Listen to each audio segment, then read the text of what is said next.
Madilim na sikreto ang pasan ng isang dalagang janitress.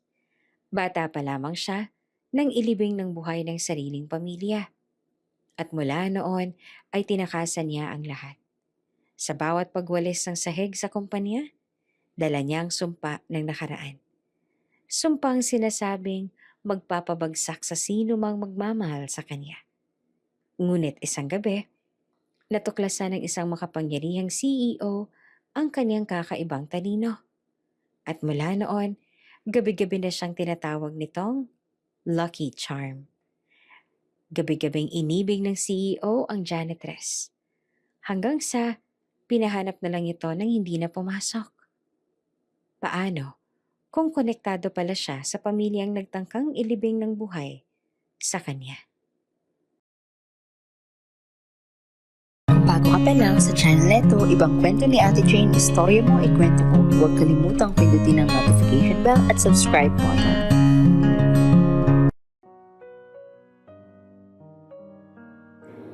Sa isang marangyang bahay sa Makati, tahimik ang gabi.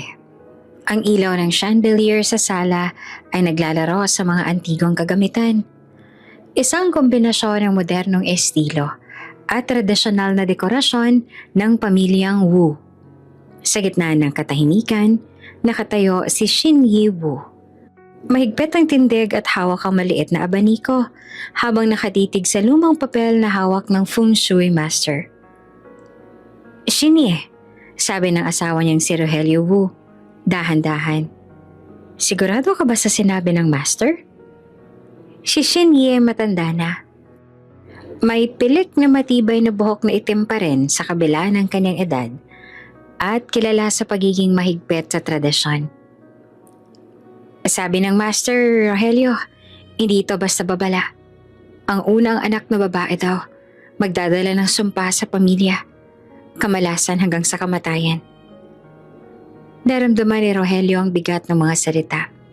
Pinisil niya ang kamay ng asawa, pero hindi ito pumayag na lumuha. Alam mo na mahalaga sa akin ang pamilya. Ngunit, anak ba natin o sumpa ang pipiliin natin? Tahimik si Shinny. Tinitingnan ng kandila sa altar habang inuulit sa isip ang sinabi ng master. Dapat ipaalis o ipaabort ang bata bago pa man siya lumaki. Iyan lang makakapagligtas sa atin. Biglang bumangon si Rogelio. Ang kanyang mukha ay puno ng determinasyon. Hindi. Ano mang sabihin ng feng shui master? Hindi natin i-abort ang magiging apo natin. Mahal na mahal ko ang apo na yon. At hindi natin siya masisira dahil sa takot. Kung minsan, dapat ang puso ang pinakamasusing gabay. Nagtinginan ng mag-asawa sa isang sandali. Ang lola mahigpit sa paniniwala. At ang lolo, puno ng tapang at pagmamahal. Hindi nila alam na sa gabing iyon, magsisimula ang kwento ng unang sanggol na magdadala ng liwanag at kasabay nito ng madilim na banta. Lumipas ang mga linggo at dumarating na ang araw ng kapanganakan. Sa isang maluwag at maaliwalas na ospital sa lungsod, naroon si Celeste Wu, ang ina. Nahihirapang huminga ngunit puno ng pag-asa. Katabi niya si Esteban Wu, ang ama. Nakatingin sa asawa at tila nagmumuni-muni sa mga salitang narinig nila mula kay Shinny. Ang kwarto ay tahimik maliban sa tunog ng mga medikal na kagamitan. Ang mga nurse ay abala. Pinapainom ng tubig si Celeste at iniaabot ang monitor na sumusukat sa tibok ng puso ng sanggol. Si Shinny, bagaman puno ng kaba, ay nakatayo sa gilid ng kama. Hawak ang pendant ng regalo ni Rogelio. Liwanag o dilim? Bulong niya. Naway maging lakas ang anak na ito sa ating pamilya at hindi sumpa. Lumipas ang oras at naramdaman ng lahat ang unang iyak ng sanggol. Napuno ang silid ng saya. Si Rogelio ay halos lumundag sa tuwa at halos mapaiyak sa tuwa. It's a girl! Sigaw niya. Hindi niya namalaya niyakap niya si Shinny ng mahigpit. At kahit pa may paalala sa kanyang isipan tungkol sa sumpa, pansamantala ay nakalimot siya. Leandra, mahinang bulong na Celeste. Hawak ang maliit na kamay ng sanggol. Ikaw na ang liwanag namin. Pinilit ni Shenia ang kanyang sarili na ngumiti. Sa kabila ng kanyang takot sa propesiya, may kakaibang lambot sa puso niya habang tinitingnan ng sanggol. Ang mga mata ng bata ay tila may kakaibang kislap at ang kanyang maliit na kamay ay mahigpit na humawak sa daliri ni Celeste. Para kay Shenia, tila pansamantalang natabunan ng lahat ng banta ng feng shui. Pagkatapos ng ilang oras, habang nagpapahinga ang ina at bata, naglakad si Shenia patungo sa bintana. Tumingala siya sa buwan, huminga ng malalim. Kung totoong sumpa siya, at kung siya'y magdadala ng kapahamakan, naway mapalitan ito ng proteksyon at gabay. Ang puso ko, ang susunod na gabay. Hindi lamang tradisyon. Si Rogelio na nakaupo sa tabi ng kama ay tiningnan siya at ngumiti. Kaya natin to. Hindi siya magiging sumpa kundi pag-ibig. Hindi niya kailangang palitan ng kapalaran. Tayo ang magiging kanyang sandigan. Habang lumalalim ang gabi, dinala ng nurse si Leandra sa kanyang higaan at dahan-dahang pinapalitan ng lampin at pinadedede. Ang mga mata ng sanggol ay tila nakatingin sa bawat miyembro ng pamilya at may kakaibang katahimikan sa hangin. Isang tanda na ang buhay ng batang ito ay magdadala ng mga kwento, pag-ibig at hamon sa pamilyang Wu. Sa loob ng bahay, tahimik na nagdarasal si Celeste. Hinihiling na sana ay maging malusog at masayang anak. Si Esteban ay nakatingin sa maliit na nilalang sa kanyang bisig at ang bawat tibok ng puso ng sanggol ay parang nagdudulot ng bagong pag-asa sa kanya. Sa puntong yon, kahit na may pangamba sa hinaharap, ramdam ng lahat ang init ng pagmamahal. Ang sumpa na banta ng feng shui ay pansamantala nilang nakalimutan. Ang liwanag ng sanggol ay higit na mas maliwanag kesa sa anumang kadiliman na maaaring dumating. At doon, sa malamlam na ilaw ng ospital, sa gitna ng pag-iyak at ngiti, ipinanganak si Leandra Wu, ang batang babae na magiging sentro ng kanilang pagmamahalan, ng pangarap, at sa kabila ng mga darating na pagsubok, magdadala rin ng matinding damdamin at pagbabago sa kanilang buhay. Sa unang hininga ni Leandra, nagsimula ang isang kwento. Isang kwento ng pamilya, sumpa, tapang, at pagmamahal. Isang kwento na magtatagal sa bawat puso sa pamilyang Wu. At sa huli, sa buong buhay ng batang babae na itinuturing nilang liwanag sa dilim. 3 taon ang lumipas mula nang ipanganak si Leandra Wu. At sa bawat araw, mas lalong naging sentro siya ng ligaya sa pamilyang Wu. Sa loob ng kanilang bahay, puno ng tawanan at halakhakan ang bawat sulok. At kahit ang mga pader ay tila kislap sa kagalakan ng pamilya. Si Leandra, ngayon ay 3 taong gulang. May sigla at palakaibigan. Ngunit may kakaibang talino na agad napansin ng lahat. Isang umaga, habang naglalaro sa sala ng kanilang bahay sa Makati, dahan-dahan siyang lumapit kay Shenia, ang kaniyang lola. Hawak niya ang maliit na notebook at lapis, habang tahimik na sinusulat ang mga numero at simbolo. "Lola, tingnan mo to," sabi ni Leandra at ipinakita ang isang simpleng algebra problem na hindi pa inaasahan sa kanyang edad. Ang mga mata ni Shenia ay humilis sa gulat at hindi makapaniwala sa nakikita. Leandra, saan mo natutunan to?" tanong ng lola. Halatang nagugulahan sa halo ng pagtataka at tuwa. "Sa mga libro ni Mama," sagot ni Leandra habang nakangiti. "Binasa ko lang at sinubukan kong intindihin. Tingnan mo, Lola, kaya ko to." Hindi naman makapaniwala si Shenia. Kahit matagal niya nang pinaniniwalaan na malas ang apo niyang ito, nararamdaman niyang ang kakaibang init sa kanyang puso. Pansamantala, nakalimot siya sa lahat ng takot at sumpa. Ang batang babae sa harap niya na may malamatalinong tingin at matikas na kilos ay puno ng liwanag at pag-asa. Samantala si Esteban, ang ama, ay lumapit at niyakap si Leandra. "Ang talino mo talaga, anak," sabi niya habang tinitingnan ang maliit na kamay ng anak na tila may kapangyarihan sa bawat galaw ng lapis at papel. "Tulad ng iyong ina, pero parang maaga pa para sa iyong mga numero." Si Celeste naman, ang ina, ay nakaupo sa sofa. Pinagmamasdan ng anak at punong-puno ng pagmamahal.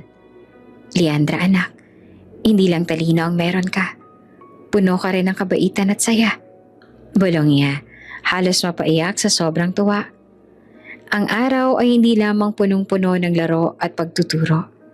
Habang tumatagal, pinapakita ni Leandra ang kaniyang kakaibang katalinuhan.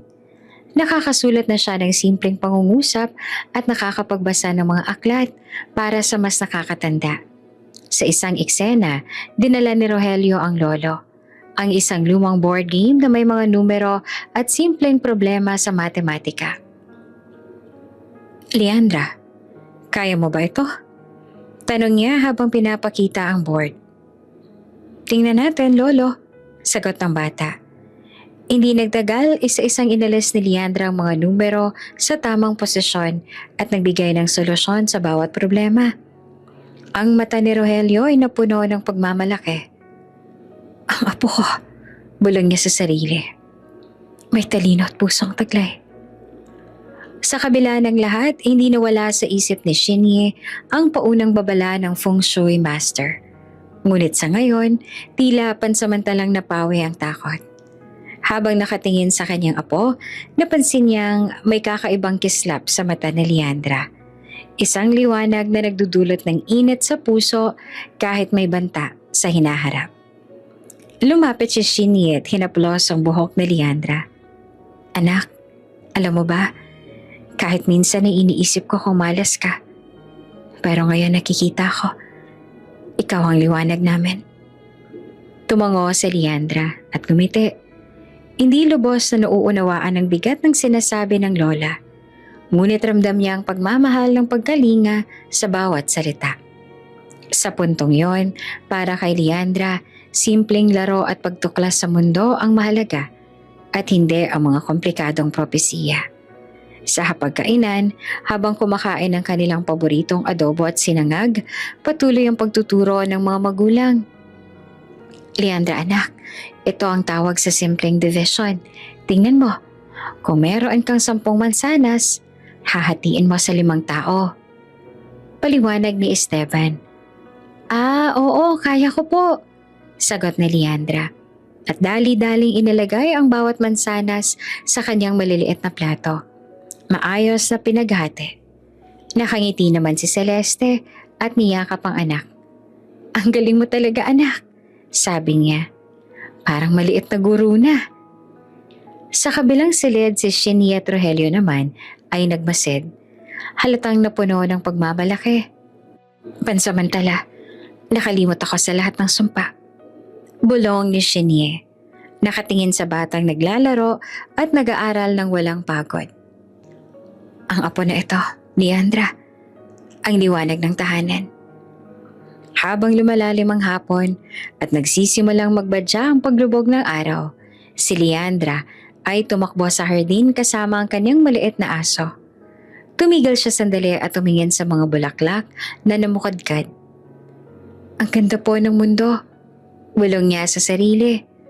Sa murang edad, naramdaman niya ang saya, pag-asa at pagmamahal. Isang kombinasyon na magpapatibay sa kanya sa darating na mga pagsubok. Sa gabi bago matulog, habang hawak ni Leandra ang kanyang paboritong libro, nakita siya ni Shinny at napangiti. "Kung totoong malas ka, anak," bulong niya sa sarili. "Hindi ito halata ngayon. Para sa amin, ikaw ang pinakamagandang regalo."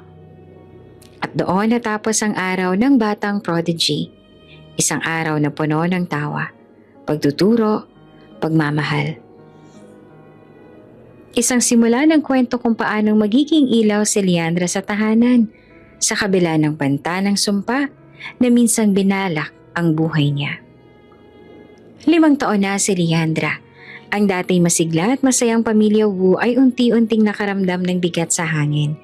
Hindi dahil sa bata, kundi dahil sa sunod-sunod na kamalasan na dumating sa kanilang negosyo at buhay. Isang hapon habang nagkakape si Esteban sa kanyang opisina, tumingin siya sa monitor at napansin ang malalaking pagbabago sa stock market. Ang kumpanya niya na dating maayos ang kita ay unti-unting nalulugi. Ang mga numero sa screen ay tila nagbabadya ng kasawiang palad. Hindi to pwedeng mangyari, sabi niya sa sarili habang hawak ang ulo.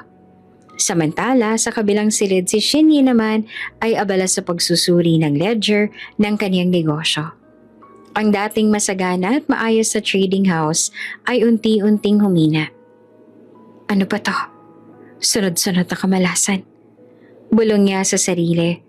Ang mga kamay ay nanginginig sa galit at kaba. Tumigil siya sandali, huminga ng malalim, at tumawag sa isang feng shui master na matagal niyang pinagkakatiwalaan. Master, kailangan ko po ng payo ninyo. Simula ni Shinyi na puno ng pangamba. Si Leandra bata pa, ngunit parang dala niya sunod-sunod na malas. Ano po bang dapat namin gawin? Tahimik na nakinig ang master at pagkatapos ay ibinulalas ang hatol na ikinabigla ni Shinyi. Ang batang Leandra, ang sanhe nagsumpa. Kung nais ninyong mawala ang kamalasan at maibalik ang balanse, kailangan siyang ilibing ng buhay. Iyan ang tanging paraan. Ang mga salita ay parang kidlat sa dilim ng bahay Wu. Si Shinyi ay nanlumo. Ang mga mata niya ay puno ng luhang nag-aalab sa takot at galit. Hindi pwede. Hindi ko magagawa to sa apo ko. Bulong niya sa sarili. Ngunit alam niyang may bigat ang propesiya. Dali-daling tumakbo si Shinye sa sala, kung saan naman naroon ang buong pamilya. Si Celeste ay nakatingin sa kanya. Halatang nag-aalala. Shinye, anong nangyari? Celeste, Esteban, hindi ko na mawari ang nangyayari. Ang feng shui master ko, sinasabi niya. Hindi niya natapos ang pangungusap dahil napuno na ng mata niya ang luha. Si Esteban, na may halong pagmamahal at pagdududa, ay unti-unting napatingin sa anak. Leandra, tanong niya na halatang nahihirapan. Ang puso niya ay puno ng pag-aalala para sa anak. Ngunit may maliit na boses sa loob niya na nagtatanong, kung totoo nga ba ang sumpa? Si Celeste, buong tapang, ay dahan-dahang lumapit kay Leandra at niyakap ang anak. Anak, huwag kang mag-aalala. Hindi nila kayang saktan ikaw. Bulong niya at halos nanginginig sa galit at pangamba. Hindi pwede. Paulit-ulit na sabi pa ni Celeste sa asawa at lola. Hindi ang anak natin. Hindi siya sumpa. Siya ang liwanag natin. Ngunit si Shinye na matagal nang naniniwala sa feng shui ay hindi mapakali. Celeste, naiintindihan ko ang nararamdaman mo. Pero kung tama ang sabi ng master, kung hindi natin susundin, mas marami pang kamalasan ang darating. Ang batang pinagmumula ng lahat ng sunod-sunod na malas. Tingnan mo, Esteban. Ang kumpanya mo, bumagsak ang trade stocks. At ang negosyo ko rin ay humihina. Napatingin si Esteban sa screen at ramdam niya ang bigat ng bawat numero. Ang kanyang puso ay naguguluhan. Pag-ibig sa anak at takot sa sumpa na tila dumarating. Hindi niya gustong maniwala, ngunit hindi rin niya maalis sa isip ang sunod-sunod na malas na tila hindi na simpleng coincidence. Si Leandra, bagamat bata pa ay tila ramdam ang tensyon sa paligid. Tumakbo siya sa dibdib ni Celeste at niyakap ang ina. Mama, okay lang po ba ako? Tanong niya, may halong takot sa tono. Oo anak, lagi kang ligtas. Sagot ni Celeste, hinahaplos ang buhok ng bata. Walang mangyayari sa'yo, basta't nandito ako. Si Shinye habang nakatitig sa apo ay nahirapang lumaban sa sariling damdamin. Mahal niya ang apo, ngunit dala ng matagal na paniniwala, ramdam niya ang banta. Leandra, sana'y maintindihan mo. Bulong niya at halos mapaiyak sa bigat ang desisyon na kailangang pag-isipan. Habang lumalalim ang gabi, ang pamilya Wu ay nagtitipon sa sala. Ang dating masayang tawanan ay napalitan ng tahimik na tensyon at pangamba. Ang sumpa na dati malabong babala ay tila nagiging malinaw sa bawat sulok ng bahay. Sa bawat numero ng stock report, sa bawat pagkawala ng kita, at sa bawat hindi inaasahang problema. Si Celeste, buong tapang, ay naninindigan. Hindi ko papayagan na saktan natin ang anak natin. Si Leandra hindi malas. Siya'y biyaya. Liwanag ng tahanan natin. At hindi ko papayagan na mawala siya dahil sa takot. Si Esteban ay napatingin sa kanyang asawa. Ramdam ang bigat ng sitwasyon. Ang puso niya ay naguguluhan. Pag-ibig, pangamba, at pagdududa. Ngunit sa bawat yakap ni Celeste kay Leandra, unti-unti siyang naaalala na minsan ang puso at pagmamahal ang mas malakas kesa sa anumang takot o sumpa. At doon nagsimula ang 5 taong buhay ni Leandra na puno ng liwanag ngunit sabay rin ng madidilim na banta. Ang sunod-sunod na kamalasan ay tila simula pa lamang. Ang simula ng sumpa na magtatakda sa darating na mga hamon sa kanilang pamilya. 7 taon na si Leandra nang ipinanganak ang bunsong kapatid na si Hiro. Sa unang sandali nang makita ng pamilyang maliit na sanggol na puno ng tuwa ang buong bahay, ang halakhakan at ngiti ay umalinsunod sa bawat sulok. At si Leandra ay sobrang interesado sa bagong miyembro ng pamilya. Leandra, ito ang kapatid mo, sabi ni Celeste habang hawak si Hiro. Alagaan mo siya, ha? Opo, Mama, sagot naman ng bata. Ang mga mata ay kumikislap sa excitement. Hinawakan niya ang maliit na kamay ni Hiro at sa unang pagkakataon, damang-dama niya ang pagiging ate. Ngunit sa isang iglap, nagbago ang lahat. Nang unang beses na tuluyang hinawakan ni Leandra ang sanggol, bigla itong humina. Ang mga mata ni Hiro ay nag-roll back at hindi na siya huminga. Ang tahimik na halakhakan ay napalitan ng pag-iyak at pagkabigla. Hindi! Hiro! Sigaw ni Celeste habang pinipilit na buhatin ng anak at tingnan kung may paghinga pa ba. Si Esteban, ang ama, ay napaluhod sa sahig, puno ng pagkabigla. Ang mga mata niya ay puno ng takot at pangamba. Leandra, bakit nangyayari to? Bulong niya na halatang hindi naman makapaniwala. Si Shinyi ay nananatiling nakatayo sa gilid ng kwarto. Mahigpit ang hawak sa abaniko at ang mga labi niya ay nanginginig. Ang propesiya at sumpa na dati takot lamang ay tila biglang nagkatotoo sa harap niya. Ito na, kumpirmado. Bulong niya sa sarili. Ang bata, ang unang anak na babae, ang pinagmumula ng kamalasan. Paulit-ulit silang sumubok magkaanak sa mga sumunod na buwan, ngunit palaging nalalaglagan si Celeste. Ang bawat pangyayari ay parang patunay sa pamilya Wu na may sumpa nga si Leandra. Ang batang dating liwanag ay unti-unting naging sentro ng takot. Isang gabi nakaupo si Celeste sa sala, hawak ang litrato ng mga anak at umiiyak ng tahimik. Bakit ganito? Bulong niya sa sarili. Bakit ang anak kong inosente, ang iniibig namin, ang nagdudulot ng sakit at luha? Si Leandra, bagaman bata, ay ramdam ang lungkot sa paligid. Tinanong niya ang ina. Mama, okay po ba si Hiro? Hindi anak. Hindi na siya kasama natin. Sagot ni Celeste at niyakap ang anak ng mahigpit. Pero huwag ka mag-aalala anak. Hindi mo ito kasalanan. Ngunit sa puso ni Shinye, kahit gustong maniwala sa kabutihan ng apo, tumindi ang paniniwala na totoo ang sinasabi ng master. Leandra, bulong niya sa sarili. habang nanonood sa bata. Ikaw ang ugat ng lahat ng kamalasan. Kung hindi kami kikilos, mas marami pang mangyayari. Ang tensyon sa bahay ay ramdam ng lahat.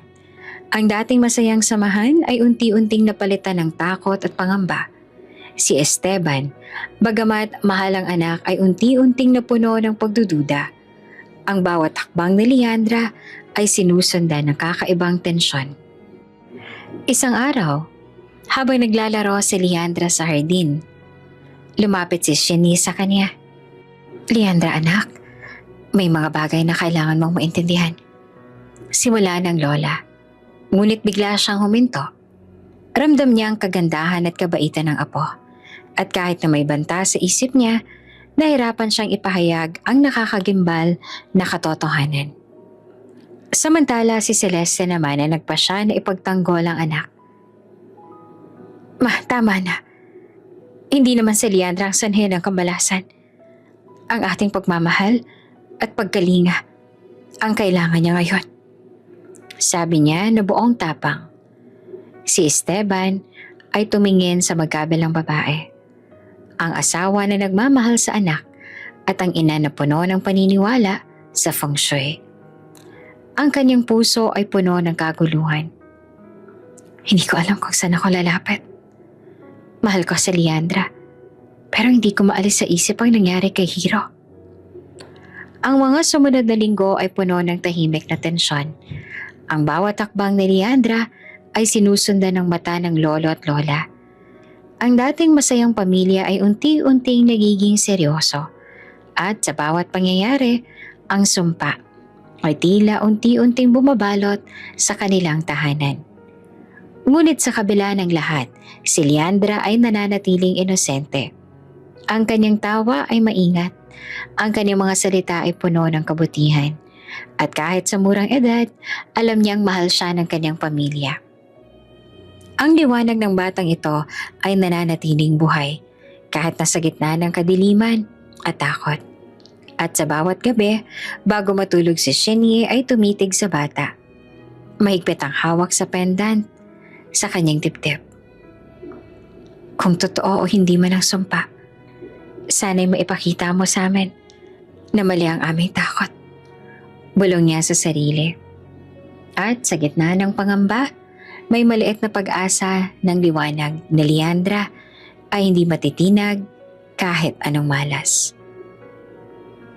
Isang maulang hapon nang maganap ang insidente na halos malunod si Leandra sa ilog sa bakuran ng kanilang lumang bahay sa probinsya. Ang batang 7 taong gulang ay nadulas mula sa bangketa habang naglalaro. At sa loob ng ilang segundo, halos wala na siyang hininga. Si Rogelio, ang lolo, ay agad na sumugod at hinugot ang apo mula sa tubig. Basang-basa at nanginginig sa takot si Leandra. Ngunit buhay. Leandra, huwag kang aalis sa tabi ko! Sigaw ni Rogelio. Ngunit bago pa makahawak ay naanod si Rogelio ng mabilis na agos ng tubig sa ilog. Ngunit ang pangyayaring iyon ay nagpasiklab ng galit at dalamhati sa puso ni Shinny. Para sa kanya, tila hudyat ito na kailangan ng kumilos. Sa loob ng bahay, nakatingin siya sa apo na nakahiga sa kumot. At ang malamlam niyang mata ay nagpakita ng malamig na determinasyon. Dapat matapos na ito. Kailangan tapusin ang sumpa. Bulong niya sa sarili. Lumapit naman si Esteban sa ina. May halong pangamba at kaguluhan sa mukha. Ma, sigurado ka ba? Tanong niya. Nanginginig. Anak ko si Leandra. Oo, Esteban. Kung hindi natin gagawin to, ang mga kamalasan ay hindi titigil. Ang bata ang ugat ng lahat. Sagot ni Shinny. Malamig at matatag ang tinig. Nagdesisyon silang ilibing si Leandra habang buhay. Ang puso ng bawat isa ay nababalot ng takot at lungkot. Ngunit sa isip ni Shinny, ito ang tanging paraan para makaalis ang sumpa. Pumayag naman si Esteban. Hindi dahil gusto niya, kundi dahil nais niyang magkaroon muli ng anak na lalaki. Kung ito ang kailangan, gagawin natin. Para sa pamilya. Bulong niya sa sarili, kahit ramdam ang bigat sa dibdib. Si Celeste, na labis ang pagmamahal sa anak, ay buong tapang na tumutol. Hindi pwede. Anak natin yon, hindi siya sumpa. Sigaw niya. Ang luha ay dumadaloy sa kanyang mga pisngi. Ngunit walang pakialam si Shenie. Sa galit at determinasyon, ipinasok siya sa isang maliit na kwarto at itinaas at isinara ang pinto. Dito ka muna, hindi ka makikialam. Utos pa ni Shenie at siniguradong hindi na mapapalapit si Celeste sa mga mangyayari. Samantala, si Manang Dorina at tangpat na loyal na katulong ng pamilya Wu ay lihim na nanonood sa likod ng bintana. Ramdam niya ang panganib at alam niyang kailangan niyang kumilos para iligtas ang batang si Leandra. Sa bawat hakbang ng pamilya na maglilibing sa bata, palihim niyang inihanda ang plano para sa pagtakas at kaligtasan ng bata. Si Celeste ay nakaupo sa maliit na silya sa loob ng silid. Ang mga kamay ay nakakadena sa harap niya. Ang mukha niya ay puno ng luha. Ang dibdib ay nanginginig sa takot at galit. Hindi niya maintindihan kung paano nila nagawa iyon. Ang pagplanong ilibing ang sariling anak. Dahan-dahang pumasok si Manang Dorina, dalang isang maliit na lampara. Ma'am, hindi ko po ito pwedeng iwan. Kailangan natin gumawa ng paraan. Bulong niya. Pilit na pinipigil ang takot sa sarili. Lumapit siya at tinawakan ng kamay ni Celeste sa pamamagitan ng maliit na bakal na rehas. Manang Dorina, paano natin siya maililigtas? Natatakot ako mawala ng anak ko. Bulong ni Celeste. Ang luha ay bumabalong sa pisngi. Ma'am, may plano ako. Pagkatapos mailibing, sa gabi huhukayin ka sa Leandra. Ako nang bahala sa lahat. Pero kailangan ko ng tulong mo. Paliwanag ni Manang Dorina. Matatag ang tinig. Si Celeste naman ay tumango. Bagaman nanginginig sa kaba. Sige, gagawin natin. Kailangan niyang mabuhay. Hindi ko hahayaan ang anak ko na malagay sa panganib. Wika niya. At sa puso niya, nagpasya na siyang susuporta sa lihim na plano ng katulong. Sa ilalim ng malakas na ulan, dinala ni Shenie si Leandra sa malapit na sementadong hukay. Basang-basa ang buhok ng bata. Nanginginig at hindi lubos sa maunawaan kung ano ang nangyayari. Lola? Bulong ng bata. Halos hindi marinig dahil sa hangin at ulan. Ano pong nangyayari? Ang mga saksi sa paligid ay ang iba pang miyembro ng pamilya. Lahat ay tahimik at puno ng tensyon. Ang bawat hakbang ay mabigat at ang lamig ng ulan ay tila pumipigil sa init ng damdamin. Sa loob ng bahay nakatayo si Shenie sa bintana at nakatibin sa hukay. Ang mga mata ay puno ng takot. Anak ko, sana iligtas ka. Bulong niya sa dilim. Kahit hindi niya alam kung ano ang kinalabasan. Malamig ang gabi nang dumating ang huling utos si Celeste kay Manang Dorina. Huwag mong pababayaan si Leandra. Kailangan niyang mabuhay. Kahit na anong mangyari. Dala mo ang lahat ng magagamit niya sa pagtakas. Wika niya. Ang mga mata ay puno ng luha at pangamba. Si Dorina, ang matapat na katulong ng pamilya, ay tumango. Ramdam ang bigat ng sitwasyon. Alam niyang hindi pwedeng magtagal sa lugar na iyon. Bawat minuto ay maaaring magdala ng panganib kay Leandra. Pinaghandaan niya ang lahat. Dala ang maliit na pala, isang lumang bag at mga alahas na iniabot ni Celeste. Huwag ka matakot anak, ililigtas kita. Bulong niya sa batang si Leandra habang iniaabot ang maliit na kamay nito sa kanyang palad. Sa ilalim ng dilim at malakas sa ulan, hinukay nila ang maliit na hukay kung saan inilibing si Leandra. At sa tulong ng mga kamay ni Dorina, nailigtas ang bata. Basang-basa at nanginginig si Leandra, ngunit ramdam niya ang tapang ng katulong sa bawat hakbang. Manang Dorina, saan po tayo pupunta? Tanong niya, may halong takot at kuryosidad. Sa ligtas na lugar anak, walang ibang makakaalam kung saan. Sagot ni Dorina. habang mabilis silang nagtatago sa mga puno at mabatong daan patungo sa bundok. Dala-dala rin niya ang mga alahas ni Leandra, maliit na gintong kwentas at pulseras bilang pinansyal na proteksyon sa kanilang pagtakas. Matapos ang ilang oras ng paglalakad, nakarating sila sa isang maliit na kubo sa gilid ng bundok. Ang lugar ay tahimik, malayo sa mata ng mundo. Doon, binago ni Dorina ang pangalan ni Leandra. Mula ngayon, ikaw na ay si Liana. Walang makakaalam ng totoong pangalan mo. Wika niya habang tinuturo sa bata ang bagong pangalan. Sa mga sumunod na taon, lumaki si Liana sa bundok kasama si Dorina. Hindi siya pinapasok sa formal na eskwelahan, ngunit dinalhan siya ng mga libro, matematika, agham, kasaysayan at kahit mga kwento ng ibang lugar. Sa bawat pahina, lumalago ang katalinuhan at kuryosidad ng bata. Natututunan niya magbasa at magsulat ang maayos. At sa murang edad, alam niya na ang konsepto ng algebra at simpleng calculus. Sa bawat umaga, si Dorina ay naghahanda naman ng simpleng almusal. At pagkatapos ay nagtuturo kay Liana sa ilalim ng dilim ng malaking puno. Liana, tandaan mo, ang kaalaman ay ang tanging sandata mo sa mundo. Paliwanag ni Dorina habang itinuturo ang mga numero sa lumang notebook. Sa kabila ng lungkot at pangungulila sa pamilya, natutunan ni Liana na maging matatag. Ang bundok ay naging tahanan niya at ang kalikasan ang kaniyang kasama. Ang mga hayop at halaman ay nagbibigay sa kanya ng kaalaman at saya. Tuwing may araw na maliwanag, naglalaro siya sa mga bates, nagmamasid sa tubig, at natututo ng mga pattern sa paligid. Isang uri ng calculus ng kalikasan sa murang edad. Ngunit sa bawat gabi, may malalalim na tanong sa puso ni Liana. Nasaan kaya sina mama at papa?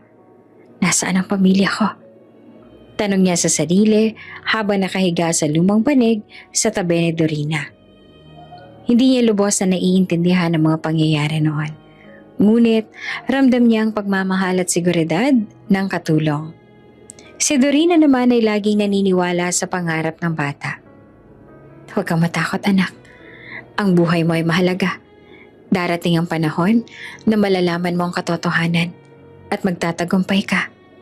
Sabi niya at inayos ang buhok ni Liana at inayos rin ang kumot nito. Dahil sa mga libro at pagtuturo ni Dorina, si Liana ay naging batang maalam, masigasig at may pangarap. Natutunan niya kung paanong harapin ang mga problema kahit na mailap sa tao. Kahit wala siyang kaalaman sa modernong lungsod o teknolohiya noon, ang kanyang katalinuhan at talino ay lumalago. Tuwing umuulan, naririnig niya ang mga tunog ng kalikasan at doon niya natutunan ang mga pattern sa hangin, tubig at lupa. Unti-unti lumalakas ang kanyang determinasyon na balang araw matutuklasan niya ang totoong mundo at ang kanyang pamilya. Ang mga alahas na iniwan ni Celeste ay naging simbolo ng pag-asa na sa tamang panahon ay magagamit niya. Sa loob ng simpleng kubo, si Liana ay naging bata na puno ng pangarap. Ang kanyang murang puso ay puno ng katalinuhan at pananabik sa hinaharap. Ang bundok, bagamat mailap at malayo sa mundo, ay naging lugar kung saan siya natutong lumaban para sa kanyang buhay at kinabukasan. Sa bawat pahina ng libro, sa bawat hakbang sa gubat, at sa bawat kwento ni Dorina, natutunan ni Liana na kahit mailap sa tao, maaari siyang mabuhay ng may tapang at pangarap. Ang batang janitress sa hinaharap ay nagsisimula ng bumuo ng sarili niyang mundo. Isang mundo ng katalinuhan, tapang at pangarap. Handa sa darating na hamon. Malamig ang tahimik ng silid kung saan nakahiga si Dorina. Ang kanyang katawan ay nanginginig sa sakit at ang bawat paghinga ay halata ang hirap. Si Leandra ngayon ay 12 taong gulang na, nakaupo sa tabi niya. Hawak ang kamay ng tanging taong nag-aalaga sa kanya sa buong buhay. Leandra, anak, may huling bilin ako sa iyo. Bulong ni Dorina. Ang tinig niya ay nanginginig ngunit puno ng pagmamahal. Hinawakan niya ng mahigpit ang kamay ng dalaga. Ramdam ang init kahit pa may lamig sa paligid. Umiyak si Leandra. Manang Dorina, please. Huwag mo po akong iwan. Tumigil si Leandra sa pag-iyak. Nanginginig ang boses. Alam niyang malapit nang mawala ang matandang babae na nagpakita sa kanya ng mundo. Leandra, huwag kang iibig si Inchik. Wika ni Dorina. Pinipilit na magpakatatag sa kabila ng kanyang pagod. Mahalaga ang puso mo.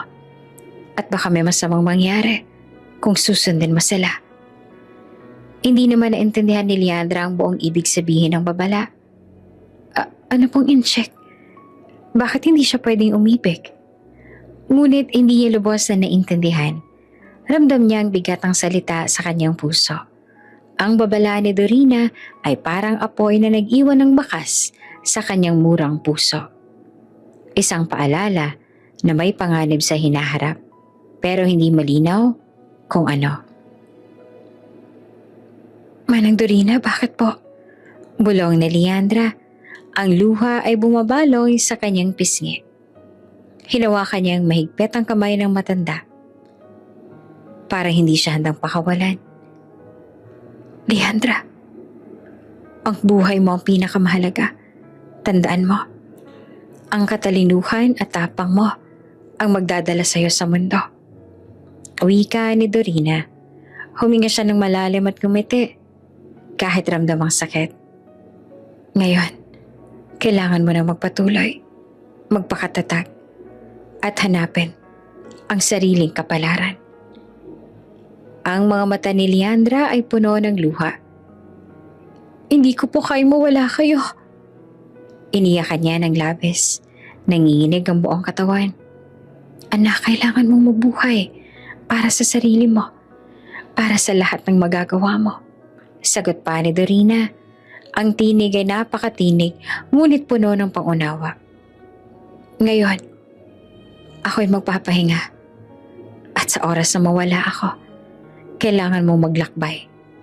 Bumaba ng bundok at subukin ang iyong kapalaran sa syudad. Ilang sandali lang napansin ni Leandra na humina ng kamay ni Dorina. Ang huling hininga ng matanda ay dumaan sa kanyang pandinig. Nilapitan siya ng lamig ng kamatayan. At sa kabila ng takot, ramdam niya ang init ng pagmamahal na iniwan sa kanya. Lumubog sa lupa ang katawan ni Dorina at ang mundo ni Leandra ay biglang naupo ng katahimikan. Ang tanging tunog ay ang hangin sa bundok. Ang mga dahon na hinahaplos ng hangin at ang kanyang sariling hininga na parang walang katapusan. Naupo naman si Leandra sa tabi ng katawan ni Dorina. Hindi makaalis ang tingin sa mukha ng tanging taong nagbibigay sa kanya ng pagmamahal at gabay. Ang bundok na noon ay naging tahanan niya, ngayon ay tila isang kulungan ng lungkot. Ang murang puso niya ay puno ng pangungulila, takot at tanong sa kung ano ang susunod na hakbang. Matapos ang ilang oras, sumakbang siya palabas ng maliit na kubo. Ang ulan ay humupa at ang mga ulap sa langit ay unti-unting naglalaho. Sa bawat hakbang pababa ng bundok, ramdam ni Leandra ang bigat ng responsibilidad sa kanyang murang balikat. Alam niyang kailangan niyang gamitin ang katalinuhan at tapang na itinuro sa kanya ni Dorina. Leandra anak, huwag kang matakot. Bulong niya sa sarili, pinipilit na palakasin ang loob. Ang bundok ay puno ng alaala. Ang bawat libro, bawat turo, at bawat kwento ni Dorina ay naging gabay niya. Sa unang pagkakataon, naisip niya na kailangan niyang lisanin ang bundok, hindi lamang upang matuklasan ang mundo, kundi upang subukin ang kanyang sariling kapalaran. Ang lungsod ay puno ng panganib, ngunit ramdam niya ang tapang na ipapakita sa bawat hakbang. Bago tuluyang bumaba, huling tumingin si Leandra sa kubo. Paalam, Manang Dorina. Salamat sa lahat. Pangako, gagawin ko ang lahat ko para maging matatag. Bulong niya. Ang luha ay bumabalong sa pisngi. Sa puso niya, ang pangarap at aral na iniwan ni Dorina ay nagsilbing ilaw sa dilim ng kanyang bagong simula. At sa bawat akbang pababa ng bundok, ramdam ni Leandra na bagaman mag-isa siya, dala niya ang pagmamahal, katalinuhan at tapang na magdadala sa kanya sa bagong yugto ng buhay. Isang yugto kung saan siya ang magsusulat ng sariling kapalaran sa syudad. Ang bus ay puno ng ingay at amoy ng lungsod ng humakbang si Leandra sa terminal. Ang mga mata niya ay nagmamasid sa paligid. Mataas sa gusali, puno ng ilaw at mga tao na nagmamadali sa kani-kanilang destinasyon. Para sa batang lumaki sa bundok, ang syudad ay isang ibang mundo. Mabilis, maingay at puno ng misteryo. Dala niya ang maliit na bag na naglalaman ng ilang damit, libro at mga alahas na iniwan ni Dorina. Habang naglalakad sa kalsada, ramdam niya ang bigat ng responsibilidad sa sarili. Kailangan niyang mabuhay, magtrabaho, at matutunan ng mga bagay na hindi niya naranasan sa bundok. Paano ba ako makakahanap ng trabaho dito? Wala naman akong records. Bulong niya sa sarili, habang sinusulya pa ng mga flyer sa kanto at mga pahayagan na nakatambak sa stall. Hindi niya alam kung paano magsimula, ngunit alam niya na kailangan niyang subukan. Lumapit siya sa isang maliit na tindahan at bumili ng pahayagan. Nang buksan niya ito, napansin niya ang anunsyo. Naghahanap ng janitress sa Rivera Holdings. Walang educational requirement, mabilis na training. Ramdam ni Leandra ang pag-asa. Ito na marahil. Wika niya. Ang dibdib ay kumakabog sa excitement at kaba. Dali-dali siyang nagtungo sa address na nakasulat, ang Rivera Holdings sa isang malaking gusali. Kumikinang sa modernong disenyo at mataas sa salamin sa harap. Pumasok siya sa lobby. Ang mga tauhan ay abala sa kani-kanilang gawain. Sa pagtugon sa receptionist, ipinakita niya ang flyer at ipinahayag ang kanyang hangarin na mag-apply. Bagong hire po, sandali lang tatawag ako sa HR, sabi ng receptionist, habang nakangiti. Habang naghihintay, tiningnan ni Leandra ang paligid. Malinis, maayos, at moderno ang buong gusali. Napansin niya ang mga security cameras, elevator sa kumikilos ng mabilis, at mga empleyadong naglalakad ng mabilis, dala ang mga dokumento. Para sa isang batang lumaki sa bundok, ang lahat ay kakaiba at nakaka-excite. Ilang sandali lang dumating ang HR manager at tinanong siya, "Kamusta, miss? Paano ka nakarating sa amin?" "Nabasa ko po sa pahayagan ng job opening at interesado po ako magtrabaho bilang janitress," sagot ni Leandra. Malinaw ang boses, bagaman nanginginig ang kamay sa kaba. Pinagmasdan siya ng HR manager. "Wala ka bang educational records?" tanong niya, na tila may pag-aalinlangan. Wala po, pero mabilis po ako matuto. Masipag din po ako at marunong mag-ayos ng mga bagay. Kahit simple po ang trabaho, gagawin ko po ito ng maayos," paliwanag ni Leandra. Tinitiyak ang sarili na maipapakita ang determinasyon at sipag. Matapos ang ilang minuto, ngumiti ang HR manager. "Sige, may subukan natin. Magsimula ka bukas. Sundan mo ang assistant namin para sa orientation at pagpapakilala sa building." Ramdam ni Leandra ang kaligayahan na dumapo sa dibdib niya. Isang simpleng trabaho, ngunit para sa kanya, ito ay simula ng bagong buhay. Ang bawat hakbang sa loob ng malinis na gusali ay nagbigay sa kanya ng kakaibang pakiramdam.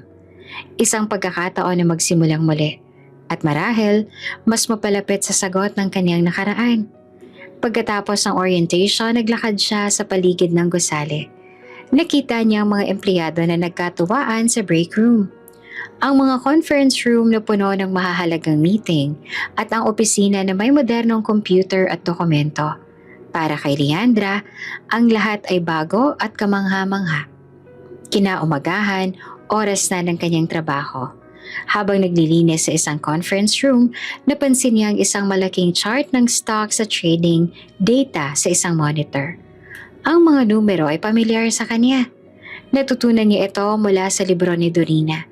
Hindi niya maiwasang humanga sa sarili.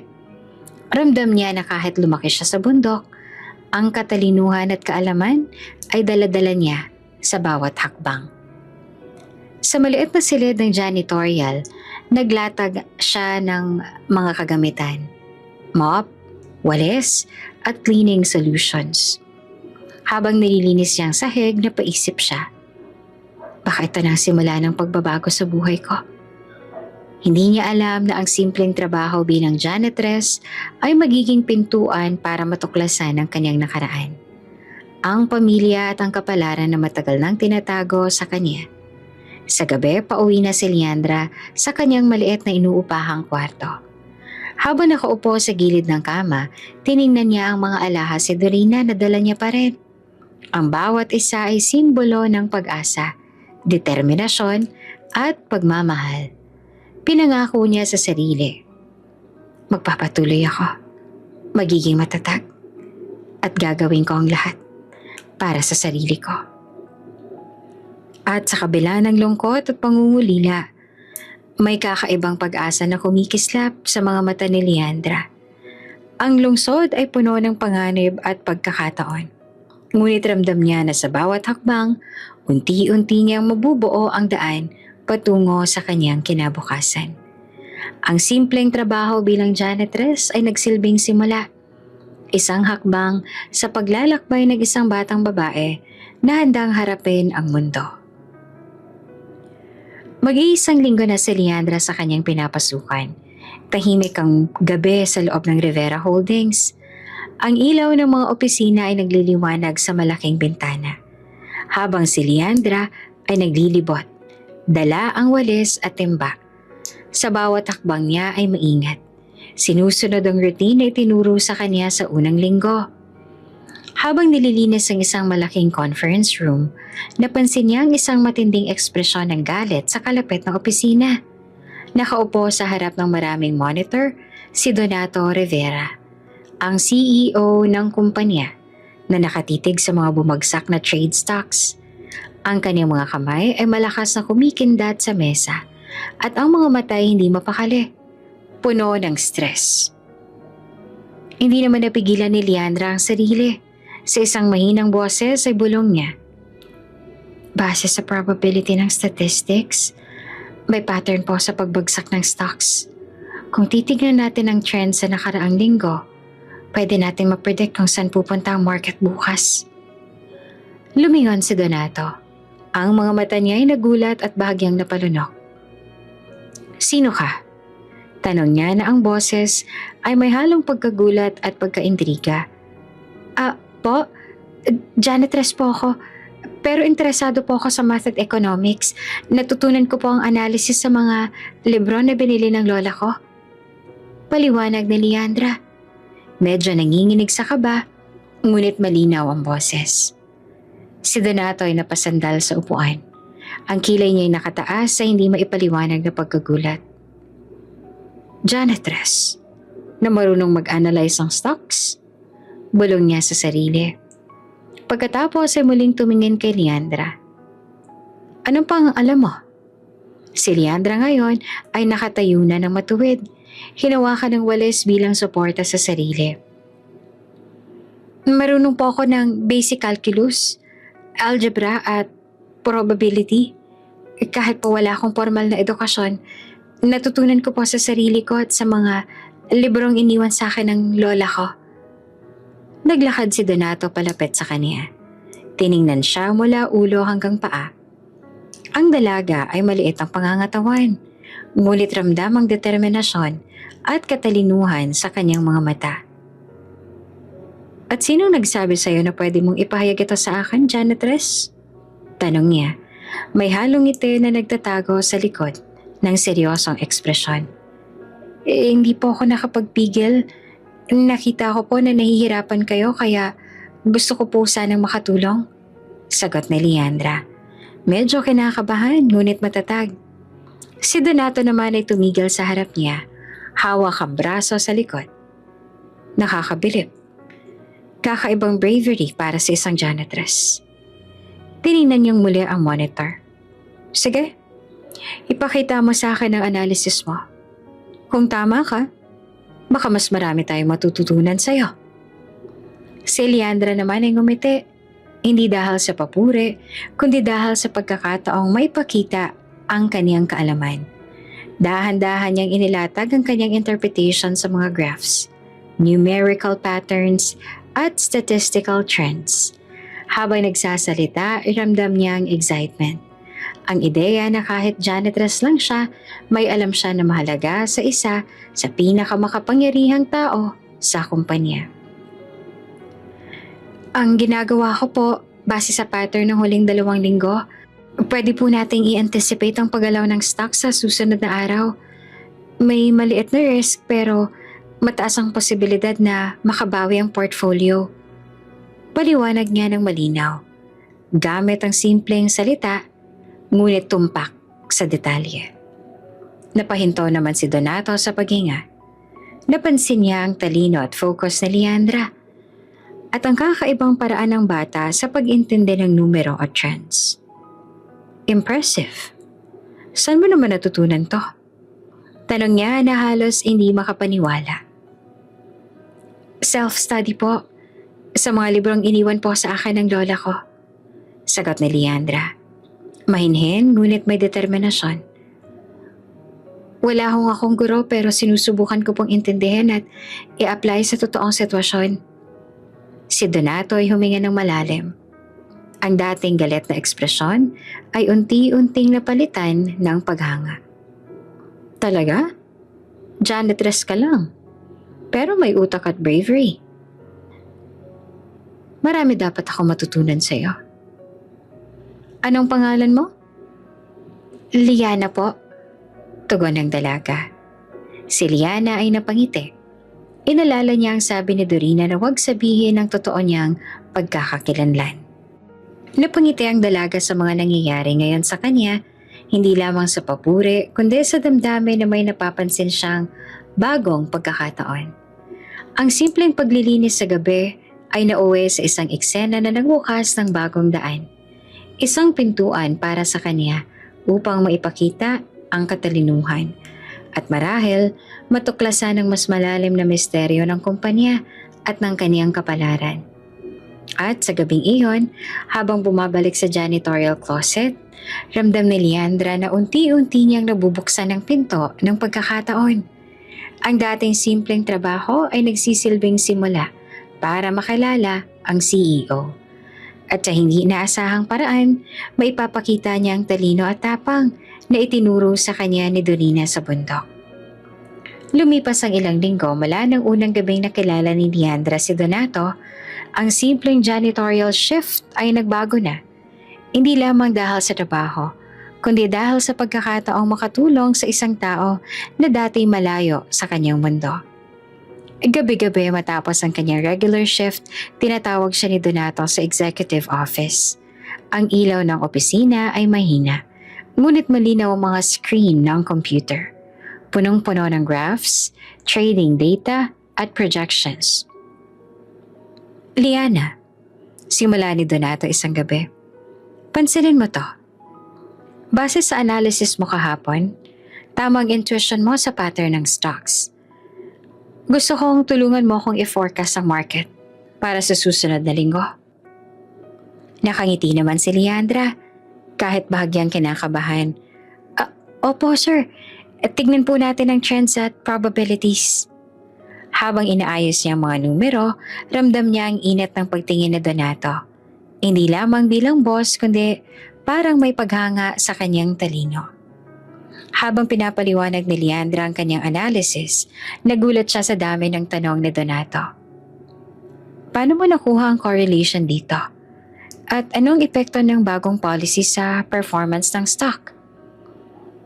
Base po sa pattern ng market at historical data, pati na rin sa behavior ng investors, pwede po nating i-predict ang magiging galaw.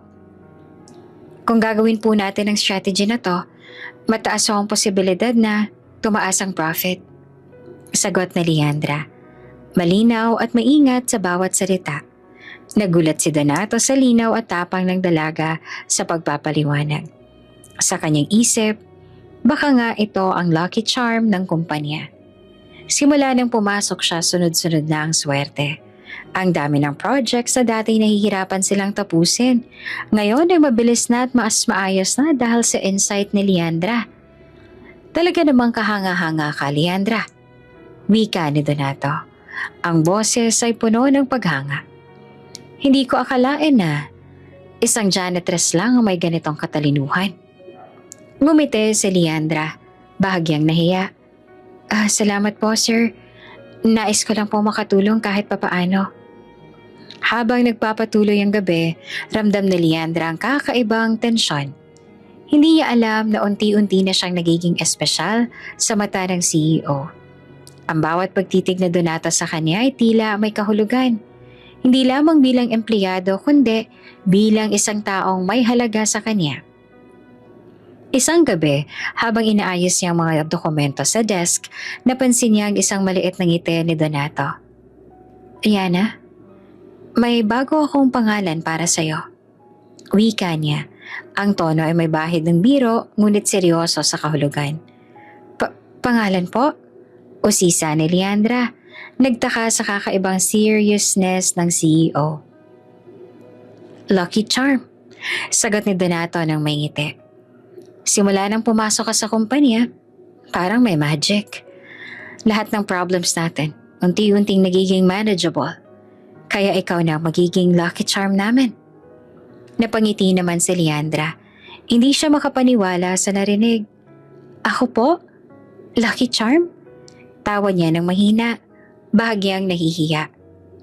Oo, totoo, sagot ni Donato. Ang mga mata niya ay hindi niya itinago ang paghanga at respeto. Pero hindi lang dahil sa swerte, kundi dahil sa talino, tapang at dedication mo. Kaya importante ka sa kumpanya. Habang nagtatrabaho, ramdam ni Leandra ang isang kakaibang init sa puso niya. Hindi lamang sa papuri, kundi sa paraan ng pagtitig at pakikinig ni Donato sa kanya. Ang simpleng pagtulong sa executive office ay nagbukas ng bagong pakiramdam, isang damdamin na hindi niya lubos na maintindihan. Sa mga sumunod na gabi, mas lumalim ang kanilang collaboration. Pinapaliwanag niya ang mga numerical trends, nagmumungkahi ng strategies at nagsusuri ng data. Si Donato, sa bawat gabing magkasama sila, ay lalong humahanga sa kanyang talino at tapang. Ngunit sa bawat pagkakataon, hindi alam ni Leandra ang damdamin ng CEO. Ang simpleng pagtutulungan ay unti-unting nagiging espesyal, hindi lamang sa trabaho, kundi sa personal na level. Sa isip ni Donato, ang dalagang ito ay higit pa sa lucky charm, isang taong maaaring maging mahalaga sa buhay niya. At sa bawat gabing nagtatapos, habang pauwi si Leandra sa maliit niyang kwarto, iniisip niya ang mga nangyari. Hindi niya alam na ang simpleng trabaho bilang janitress ay nagdala sa kanya sa isang mundo ng oportunidad, paghanga at unti-unting bagong damdamin na hindi niya inaasahan. Sa puso niya, ramdam ang excitement at kaba. Alam niyang may bagong yugto ng buhay na nagsisimula. Isang yugto kung saan siya, ang simpleng dalaga mula sa bundok, ay nagsisimulang makilala ang sarili. Ang kanyang talino at unti-unti ang mundo na kanyang tatahakin kasama si Donato Rivera. Liana, may dinner tayo mamaya. Tawag ni Donato sa kanya habang papalabas siya sa executive office.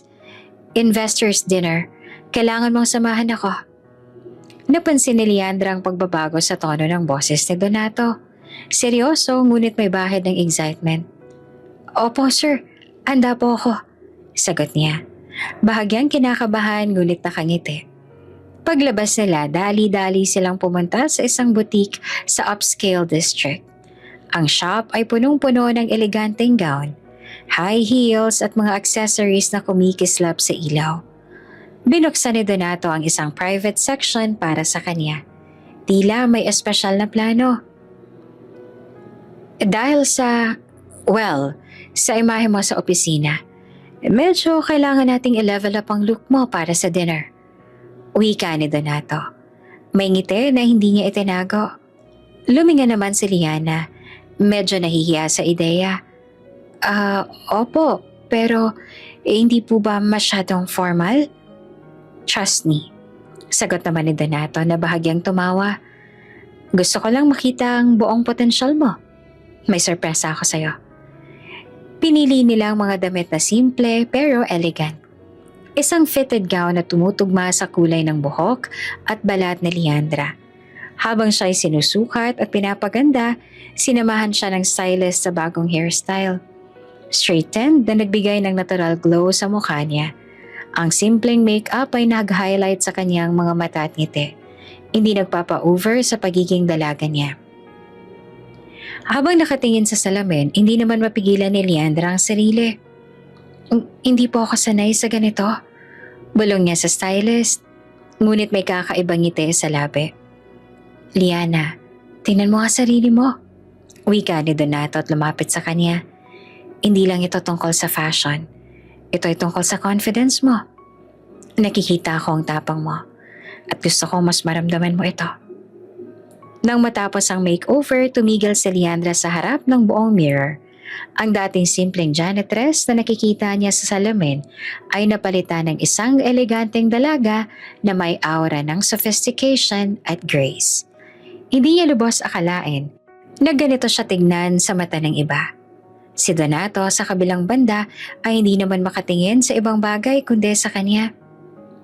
Liana, nakakamangha ka. Wika niya na halos napapahiya sa sarili sa pagiging honest. Hindi ko alam kung paano mo nagagawa to pero grabe, ang ganda mo. Napangiti si Leandra. Nangingiti sa damdamin na hindi niya pa nararanasan. Salamat po, sir. Hindi po ako sanay sa ganitong atensyon. Sabi niya na medyo nahihiya. Ngunit ramdam niya ang sincerity sa tono ni Donato. Paglabas nila sa butik, pinili ni Donato ang isang sleek na sedan. Huwag kang mag-aalala sa dinner. Sasamahan kita sa bawat hakbang. Gusto ko lang na maipakita sa mundo kung sino ka talaga. Kahit simpleng liana lang sa akin, nakikita ko ang lahat ng potensyal mo. Sa restaurant, ramdam ni Leandra ang pagkakaiba. Ang mga mata ng mga investors ay bahagyang nakatingin sa kanya, hindi lamang dahil sa attire, kundi sa aura na nagmumula sa confidence at intelligence niya. Habang nagpapakilala sa kanila si Donato, napansin niya ang mga titig na may halong paghanga at curiosity. Liana, ito ang mga kasama ko sa dinner. Sila ang investors na magde-decide sa direksyon ng kumpanya. Paliwanag ni Donato, habang hawak ang kanyang kamay bilang subtle support. Habang nag-uusap, si Leandra naman ay nagpakita ng natural na charm.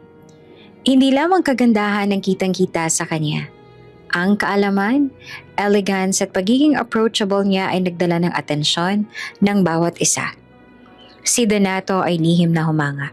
Ang bawat ngiti, bawat salita at bawat galaw ni Leandra ay nagpatibay sa damdamin niya. Ang simpleng janitress na minsang nakikita niya sa office ay unti-unting nagiging isang mahalagang tao sa puso niya. Pagkatapos ng dinner, habang pauwi, sinabi ni Donato, Liana, gusto kong malaman mo, hindi lang sa trabaho ka mahalaga sa akin. Nakikita ko ang galing mo, ang tapang mo, at ang totoong ikaw. Huwag mong kalimutan ito. Napangiti si Leandra. Ramdam ang kakaibang init sa puso. Salamat po, sir. Marami po ako natutunan ngayong gabi. Sagot niya at hindi alam kung paanong ipapahayag ang nararamdaman. Ngunit ramdam niya ang koneksyon sa CEO. Sa gabing iyon, habang nakaupo sa kotse pa uwi, iniisip ni Leandra ang mga nangyari. Ang simpleng makeover ay hindi lamang nagbigay ng bagong itsura, kundi nagbukas ang pinto para sa kanya. Isang pinto patungo sa oportunidad, paghanga at damdaming unti-unting bumabalot sa kanyang puso. At sa likod ng isipan niya, alam niyang nagsisimula ang bagong yugto. Isang yugto kung saan ang dating janitress mula bundok ay unti-unti nang nakikilala. di lamang sa kanyang katalinuhan, kundi pati sa buong presensya niya sa mundo. Mabilis na tumakbo ang gabi sa private dining room ng eksklusibong restaurant. Si Leandra ay nakaupo sa tabi ni Donato. Kaunti pa rin ang kaba sa dibdib niya, ngunit pinilit niyang panatilihin. Maayos ang postura. Liana, gusto kong ipakilala sa iyo ang matalik kong kaibigan at soul brother. Wika ni Donato. Ngiti sa labi habang kumukuha ng isang lalaki mula sa kabilang dulo ng mesa. Si Lucero. May magandang tindig at may hawig na kaakit-akit. Liana, kamusta? Ang dami kong narinig tungkol sa'yo. Bati niya na may halong curiosity at galak. Napangiti naman si Leandra. Bahagyang nahihiya sa atensyon ng kaibigan ng CEO. Ako po? Ayos lang po. Salamat po sa pag-anyaya. Sagot niya. Sinusubukan na magpakita ng natural na charm. Habang nag-uusap, biglang may dumating na grupo sa restaurant. Si Leandra ay hindi agad nakapansin sa kanila sa umpisa, hanggang sa isang babae na may pamilyar na aura ang lumapit. Dalang mainit ng ngiti at pagkakakilala. Ma'am? Bulong ni Liana sa sarili. Hindi siya makapaniwala sa nakita. Si Celeste Wu, ang kanyang ina. Kasama ang kanyang ama, si Esteban. At ang lolang si Xin Yi. Kasama rin ang nakababatang kapatid na sina Severino at Lucero, na kanyang kaibigan na ngayon. Si Leandra naman ay naninigas sa pagkakakita. Ang mundo niya ay biglang umikot. Naghalo ang takot, kagalakan at kawalang tiwala. Hindi siya makagalaw, hindi makapagsalita. Lahat ng alaala ng bundok, ni Dorina at ng kanyang bagong buhay bilang Liana ay naglalaro sa kanyang isipan. Liana, gusto kitang ipakilala sa pamilya ko. Wika ni Lucero. Halatang hindi alam ang bigat ng emosyon na bumabalot sa kanya. Ako nga pala si Lucero Wu, anak ng pamilyang Wu, at sila ang pamilya ko. Ang mga salita ni Lucero ay parang echo na bumabagsak sa tenga ni Leandra. Biglang nakakilala siya sa mga mukha ng kanyang nakatagong nakaraan. Ang kanyang ina, ama at lola. Hindi niya inaasahan na sa gabing iyon, habang nakikipag-dinner sa mga investors, makikilala niya ang sariling pamilya. Mama, Papa, bulong ni Leandra. Halos hindi marinig ang sarili. Ang katawan niya ay nanginginig, ngunit may kakaibang init sa dibdib. Halo ng pananabik at takot. Si Celeste naman ay bahagyang natigilan. Habang nakatitig kay Leandra, may kumurot sa kanyang puso. Hindi niya maipaliwanag. Ngunit parang may kakaibang pamilyaridad sa mata ng dalaga. Saglit siyang napatulala, bago muling ngumiti para itago ang pagkabigla. Magandang gabi, Iha. Wika ni Celeste. Pilit na pinapakalma ang sarili.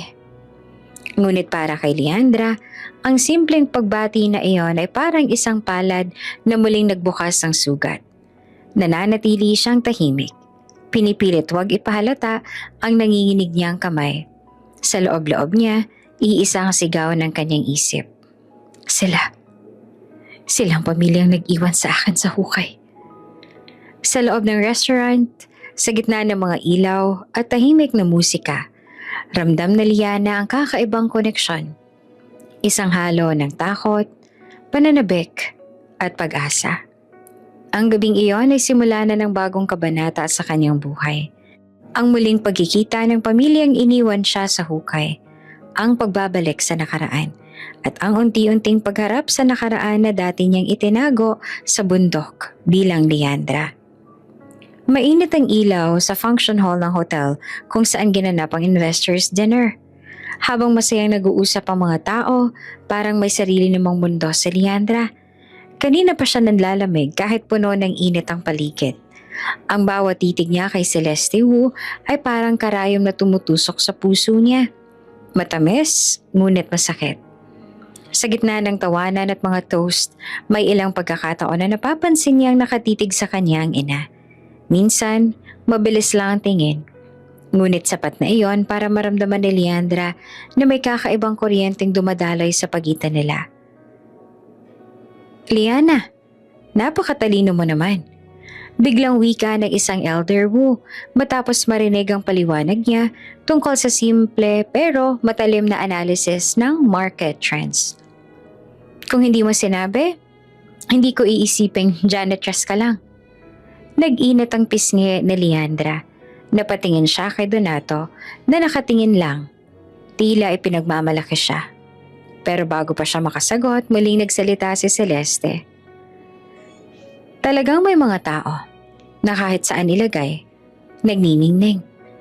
Ani Celeste habang nakatitig kay Leandra. Ang mga mata nito ay may lambing at hindi maitatago. Saglit na natigilan si Leandra. Para bang may ina na muling nagbalik ng kanyang puso at pagkatao. Gusto niyang sumagot. Gusto niyang sabihin, "Ako to, mama. Ako si Leandra." Pero mabilis siyang kinagat ang kanyang labi at pinigilan ang sarili. Habang tumatagal ang gabi, lalong nagiging hindi mapakali ang damdamin niya. Lalo nang bigla siyang nilapitan ni Celeste sa isang tahimik na sulok ng hall. "Liana, iha." Wika nito. Dahan-dahang hinawakan ng kanyang kamay. "Hindi ko alam pero parang may kakaiba sa'yo. May init na matagal ko nang hindi naramdaman." Nanlaki ang mga mata ni Leandra. Ang mga salitang iyon ay parang malamig na hangin na dumampi sa kanyang sugatang puso.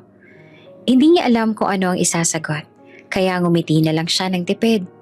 At bago siya makapagsalita, bigla siyang niyakap ni Celeste. Saglit lang ang yakap. Ngunit ramdam ni Leandra ang init ng pagmamahal. Nakapikit siya. Ninanamnam ang bawat segundo.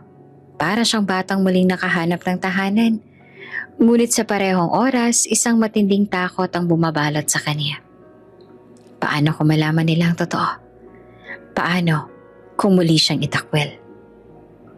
Nang matapos ang event at nagunahan ng lumabas ang mga tao, lumapit si Xinyi Wu, ang mahigpit na lola. Tahimik itong nag-abot ng isang maliit na business card kay Liana. "Kung sakali, dalawin mo ako." Wika ni Xinyi. Matalim ang tingin pero may kakaimbang lambing sa tono. "Hindi ko maipaliwanag, pero parang may koneksyon akong nararamdaman." Halos hindi nakapagsalita si Leandra. Kinuha niya ang card, nanginginig ang kamay at napayuko lamang. Ang lola na minsang gustong ipalibing siya ng buhay, ngayon ay tila may kutob na siya ang kanilang nawalang apo. Paglabas nila ng hotel, tumabi si Donato sa kanya. Tahimik silang naglakad papunta sa sasakyan at doon sa gitna ng ilaw ng syudad, nagsalita ang CEO. "Liana," malumanay na sabi ni Donato. "Matagal ko na sanang gustong sabihin sa iyo ito. Pero ngayong gabi, hindi ko na kayang pigilan." Napatigil siya at tinitigan ng dalaga. Ang mga mata niya ay seryoso, puno ng damdamin. "I think I'm falling in love with you." Parang biglang huminto ang paligid para kay Leandra. Ang puso niya ay kumabog ng mabilis at ang mga alaala ng habilin ni Dorina ay bumalik. "Huwag kang iibig ng inchik." Hindi niya lubos na maintindihan noon. Ngunit ngayong narito si Donato, parang unti-unti niyang naiintindihan ang babala. "Sir Donato?" Bulong niya at pilit hinahanap ang tamang salita. Ngunit walang lumabas. Hindi niya kayang sagutin. Hindi sa gabing iyon. Napangiti si Donato. Kahit halatang nasaktan. "It's okay. You don't have to answer now. I just want you to know how I feel." Tahimik lamang si Leandra. Nakatingin sa mga ilaw ng syudad mula sa sasakyan. Sa puso niya, isang bagyong hindi niya alam kung paano haharapin. Ang init ng yakap ng kanyang ina, ang bigat ng business card sa kanyang bulsa, at ang pag-ibig na biglang pumasok sa kanyang buhay. Lahat ito ay sabay-sabay na bumabalot sa kanya. Sa gabing iyon, hindi siya makatulog. Sa bawat pagdikit ng mata, paulit-ulit niyang naririnig ang boses ni Celeste. "May kakaiba sa'yo." At ang tinig ni Donato, I'm falling in love with you. Ang lahat ng damdaming pilit niyang tinatago ay unti-unting lumilitaw at alam niyang darating ang oras na kailangan niyang pumili. Ang katotohanan ng kanyang nakaraan o ang kinabukasang maaaring magbago ng lahat. Umaga ng Lunes, sanay si Donato na nakikita si Leandra pagdating niya sa opisina. Nakangiti, naka-ponytail, hawak ang mop o walis. Pero may mga matang laging buhay kapag nag-uusap sila tungkol sa numbers. Ngunit sa araw na iyon, wala siya. Sir, hindi po pumasok si Liana ngayon. Sabi ng HR officer nang dumaan siya. First time niyang umabsent? Tanong ni Donato, kunot ang noo. Opo sir, hindi rin po nagpaalam. Pinilit niyang kalmahin ang sarili. Siguro masama lang ang pakiramdam. O baka may emergency. Pero nang sumunod na araw ay hindi pa rin ito dumating. At pangatlong araw wala pa rin si Leandra. Nagsimula ng mabahala ang CEO. Hindi siya mapakali. Bawat meeting ay hindi niya naiintindihan at parang wala siyang naririnig. Ang mga charts at reports sa harap niya ay parang lumalabo. Sa halip, ang mukha lang ni Leandra ang pumapasok sa isip niya. Ang masigla nitong mga mata, ang ngiting simpleng-simple pero nakakahawa. Sa ikatlong gabi, nagdesisyon si Donato na puntahan ito sa inuupahang apartment. Gabi na nang makarating siya roon. Dalang maliit na bouquet ng white lilies para sana pasayahin siya kung sakaling may dinadaanan nitong mabigat. Good evening, Manong. Bati niya sa landlord. Nandyan ba si Liana? Room 2B? Napakamot ng ulo ang matandang landlord. Ay, si Liana po ba? Wala na po siya rito. Parang binuhusan ng malamig na tubig si Donato. Wala? Ano pong ibig niyo sabihin? Bigla na lang po siya nagpaalam kahapon. Wala man lang masyadong sinabi, basta umalis. Iniwan niya ang susi. Bayad naman ang renta hanggang katapusan ng linggo, tapos nagmamadali pang magbenta ng ilang gamit. Napatulala si Donato. Hawak-hawak pa rin niya ang kanyang bouquet na para sana kay Leandra. Ngunit ngayon ay tila wala ng saysay. May sinabi po ba kung saan siya pupunta? Desperadong tanong niya. Umiling ang landlord. Wala po, basta halatang ayaw niyang ipaalam. Para bang may tinatakbuhan? Mabigat ang pakiramdam ni Donato habang bumalik sa kotse. Ilang minuto siya nakaupo roon, nakatingin sa dilim. Hawak ang mga bulaklak. Bakit siya umalis? Ako bang dahilan? Ang pag-amin ko bang nagtulak sa kanya para lumayo? Kinabukasan, inutos niya sa kanyang mga tauhan na hanapin si Leandra. Pinatrace niya ang pangalan, ang mga dating transaksyon nito, pati ang address na nakalagay sa kanyang record sa HR. Ngunit halos wala na silang makita. Sir, ulat ng isang investigator. Walang record si Liana bago siya lumipat dito sa Maynila. Wala ring school documents o employment history. Parang bigla na lang siyang sumulpot 3 taon na nakaraan. Mas lalong lumalim ang misteryo. Sino nga ba talaga si Liana? Hindi mapigilan ni Donato ang pagkabalisa.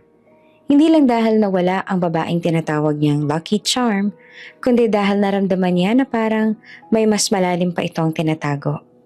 Naaalala niya ang gabing nagpaabot siya ng pag-ibig. Ang tingin ni Leandra, puno ng emosyon, pero hindi nakasagot. Baka natakot siya. Baka ako ang dahilan kung bakit siya lumayo. Lumipas ang mga araw na walang balita. Habang nagiging mas maayos ang takbo ng kumpanya, kabaligtaran naman ang nangyayari sa puso ni Donato. Parang may malaking butas na iniwan ang pagkawala ni Leandra. Sa bawat boardroom presentation, sa bawat dinner meeting, hinahanap niya ang presensya nito. Ang babaeng nagbigay liwanag sa mga gabi niyang puno ng stress. Minsan nakatayo siya sa bintana ng kanyang opisina, nakatanaw sa mga ilaw ng syudad. Naaalala niya ang investors' dinner. Nagtataka siya kung bakit naging balisa ang dalaga simula nang makilala ang pamilyang Wu. At ngayon, mas lalong dumami ang tanong sa isip niya. Ano nga bang koneksyon niya sa pamilyang Hu? Habang hindi niya ito masagot, isa lang ang malinaw. Hindi siya titigil. Find her. Mahigpit yung bilin sa kanyang mga tauhan. I don't care how long it takes. Just bring her back to me. Sa puso ni Donato, hindi lang isang empleyado si Leandra. Hindi lang siya lucky charm ng kumpanya. Siya ang babaeng unti-unti nang bumalot sa bawat tibok ng kanyang puso. At ngayong bigla itong naglaho, para bang nawala rin ang kalahati ng kanyang sarili. Ngunit sa kabilang banda ng syudad, tahimik na nakaupo si Leandra sa isang maliit na terminal ng bus. Hawak ang bag na puno ng ilang damit at librong iniwan sa kanya ni Dorina. Sa kanyang kamay, nakatago ang business card ng Wu family. Hindi niya alam kung saan siya pupunta. Ang alam lang niya, kailangan niyang lumayo bago siya tuluyang lamunin ng nakaraan at bago siya magpatalo sa nararamdaman niya para kay Donato. Habang umaandar ang bus papalayo sa Maynila, marahang pumatak ang kanyang luha. Alam niyang minsan sa buhay niya, natikman niya ang yakap ng isang ina at ang pag-ibig ng isang lalaki. Ngunit ngayong pinili niyang maglaho, hindi niya alam kung kailan pa muling mararanasan iyon. Tahimik ang buong paligid ng Wu Mansion ng gabing iyon. Madilim, matanging liwanag lang ng mga poste at buwan ang nagbibigay ng gabay sa bawat sulok. Dahan-dahang pumasok si Leandra sa loob. Halos hindi na humihinga sa kaba. Hindi na siya nakatiis. Isang linggo siyang nagtatago. Pero ang damdamin ng isang anak na sabik makita ang ina ay mas matimbang kaysa takot na mahuli. Dumiretso siya sa likurang gate na minsan ay nadaanan niya noon. Alam niyang may posibilidad na may CCTV o gwardya, pero ipinagkibit balikat niya iyon. Ang mahalaga, makapasok siya. Habang naglalakad sa hallway, pinipigilan niyang umiyak. Pero nanginginig ang mga kamay niya habang hinahaplos ang mga mamahaling painting sa dingding. Simbolo ng buhay na minsan ay para sana sa kanya. Biglang isang malakas na boses ang gumulat sa kanya. Anong ginagawa mo rito? Nanigas siya. Si Esteban Wu, ang ama na kailanman ay hindi niya nakilala. Pero ngayon ay nakatitig sa kanya na para bang isa siyang kriminal na sumasalakay sa bahay nila. Pasensya na po sir. Hindi ko alam kung paano ko ipapaliwanag pero nauutal niyang sagot. Halos mawala ng boses sa takot. Wala kang karapatang basta nalang pumasok dito. Guard? Sigaw ni Esteban. Galit ang tono. Ngunit bago pa siya tuluyang masigawan muli, bumaba si Celeste mula sa ikalawang palapag. Nakasuot ito ng puting night robe. Gulat sa narinig na ingay. Esteban, anong nangyayari? Tanong ng ginang. At nang mapatingin siya sa baba, natigilan si Liana. Parang bumagal ang oras. Nagkatitigan silang dalawa. May kakaibang kuryente. Isang malalim na koneksyon na hindi kayang itanggi. Hindi man makapagsalita si Leandra, malinaw sa mga mata niya ang isang bagay na hindi kayang itago. Sakit, pananabik, at pagmamakaawa. Babae na basta na lang pumasok sa bahay. Pwede siyang magnakaw. Oh, putol ni Esteban, pero pinigilan siya ni Celeste. Tama na, Esteban. Ako ang kakausap. Mariing wika ng ginang. Halos nanginginig ang tinig. Lumapit si Celeste kay Leandra. Habang mas lumalapit, mas lumalakas ang tibok ng puso ni Leandra. Gusto niyang umatras pero tila naipit ang mga paa niya sa sahig. Liana, bulong ni Celeste. Ginagamit ang pangalang na kilala niya sa kanya. Bakit ka narito? Hindi agad nakasagot si Leandra. Nanginginig lang ang labi niya. Sa wakas, bumagsak ang isang luha sa kanyang pisngi. Pasensya na ma'am, hindi ko na rin alam kung bakit ako nandito. Gusto ko lang makita kayo. Mahina niyang sabi. Huminga ng malalim si Celeste. May kakaibang init na dumaloy sa dibdib niya. Hindi niya maipaliwanag. Pero mula pa nang unang makita niya si Liana, may kutob na siya. Ngayon, habang kaharap niya ito sa katahimikan ng kanilang mansyon, lalo pang lumalakas ang pakiramdam. Esteban, wika niya. Hindi na inalis ang tingin sa dalaga. Pabayaan mo muna kami. Tila nagduda na si Esteban pero sa huli ay tinalikuran silang dalawa. Bagamat halata ang tensyon sa mukha nito, naiwan sina Celeste at Leandra sa gitna ng malawak na sala. Lumapit pa si Celeste at dahan-dahang hinawakan ang balikat ng dalaga. Liana, mula nung una kitang makita, may naramdaman na akong kakaiba.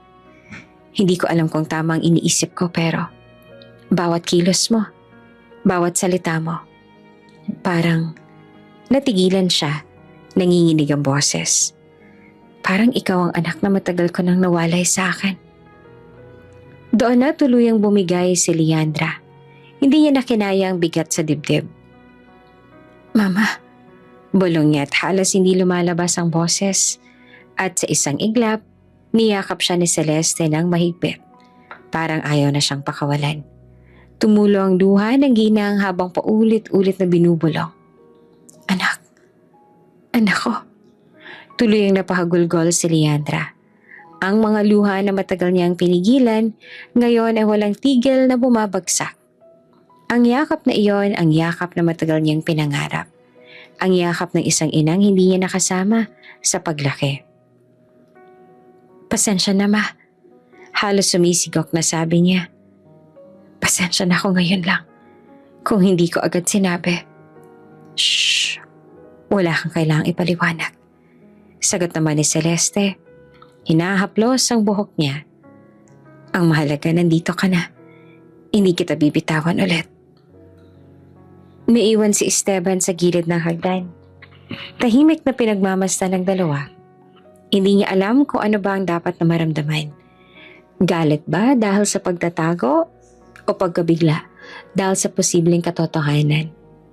Ang malinaw lang sa gabing iyon, nagtagpo ang isang ina at ang anak na matagal nang nawala. Para kay Leandra, iyon ang unang pagkakataon na tunay siyang nakaramdam ng tahanan. Hindi dahil sa mansyon, hindi dahil sa yaman, kundi dahil sa yakap ng kanyang ina. At sa puso ni Celeste, buo na ang kanyang paniniwala. Ang kutob ng isang ina ay hindi kailanman nagkakamali. Tahimik ang gabi sa mansyon ng Wu nang tuluyang bumalik si Leandra. Sa bawat paghinga niya, ramdam ang bigat ng nakaraan. Naroon siya sa piling ng pamilyang minsang itinakwil siya pero hindi pa rin niya magawang ipaalam ang buong katotohanan.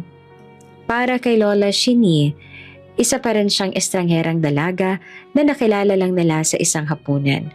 Kaya pinili niyang manahimik muna, magpakilala bilang Liana. Hindi bilang walang si Leandra.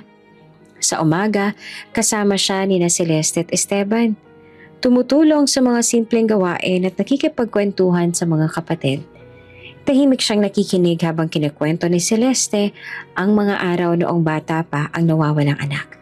At bawat salitang yon ay parang karayom na tumutusok sa kanyang puso. Hindi niya alam kung tatawa ba o iiyak. Kaya pinili niyang ngumiti at itago ang lahat. Bago matapos ang araw, muling nagkita sina Donato at Leandra. Naroon si Leandra sa maliit na cafe, malapit sa opisina nang biglang pumasok si Donato. Para bang huminto ang mundo nang magtama ang kanilang mga mata. Matagal silang hindi nagkita mula nang maglaho siya. Kita sa mukha ni Donato ang gulat at pananabik. Samantalang si Leandra naman ay tila nabigla at hindi makagalaw. Lumapit si Donato, dala ngiti at pag-aalala. Liana, ikaw nga. Bulong niya at bahagyang yumuko ang dalaga. Hindi alam kung ano ang dapat sabihin, ngunit sapat na ang muling pagkikita para maramdaman na lang hindi kailanman naglaho ang koneksyon sa pagitan nila. Isang araw ay bumalik na siya sa trabaho sa Rivera Holdings. Doon siya, si Liana na janitress na unti-unting napapalapit kay Donato. Sa bawat gabing magkasama sila sa opisina, Habang nagtutulungan sa pagsusuri ng mga numero, ramdam niya ang kakaibang tiwala at suporta ng CEO. Sa dalawang mundong ginagalawan niya, isang anak na muling bumabalik sa pamilya at isang empleyadong nagsusumikap makamit ang pangarap. Hindi niya alam kung saan ba siya tunay na nababagay.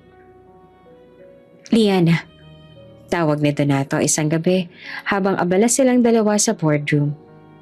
Naaalala ko. Sabi mo gusto mong makapagtapos. Pero wala kang formal records, tama?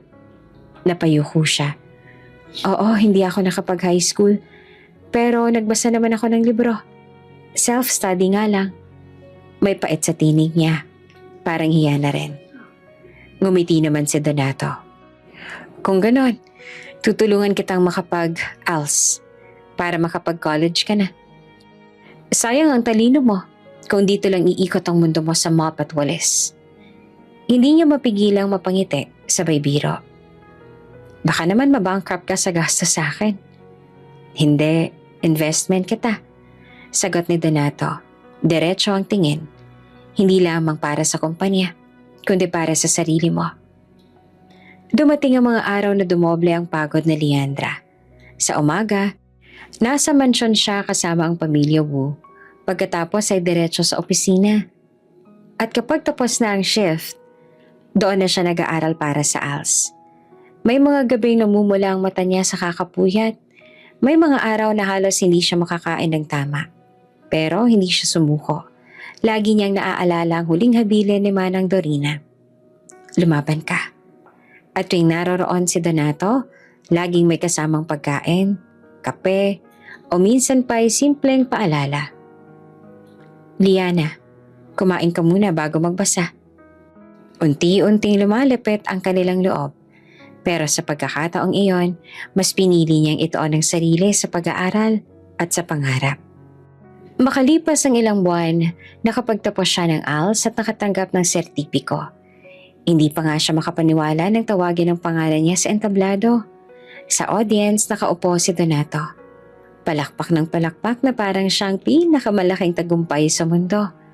At sa gilid ng bulwagan, naroon naman si Celeste.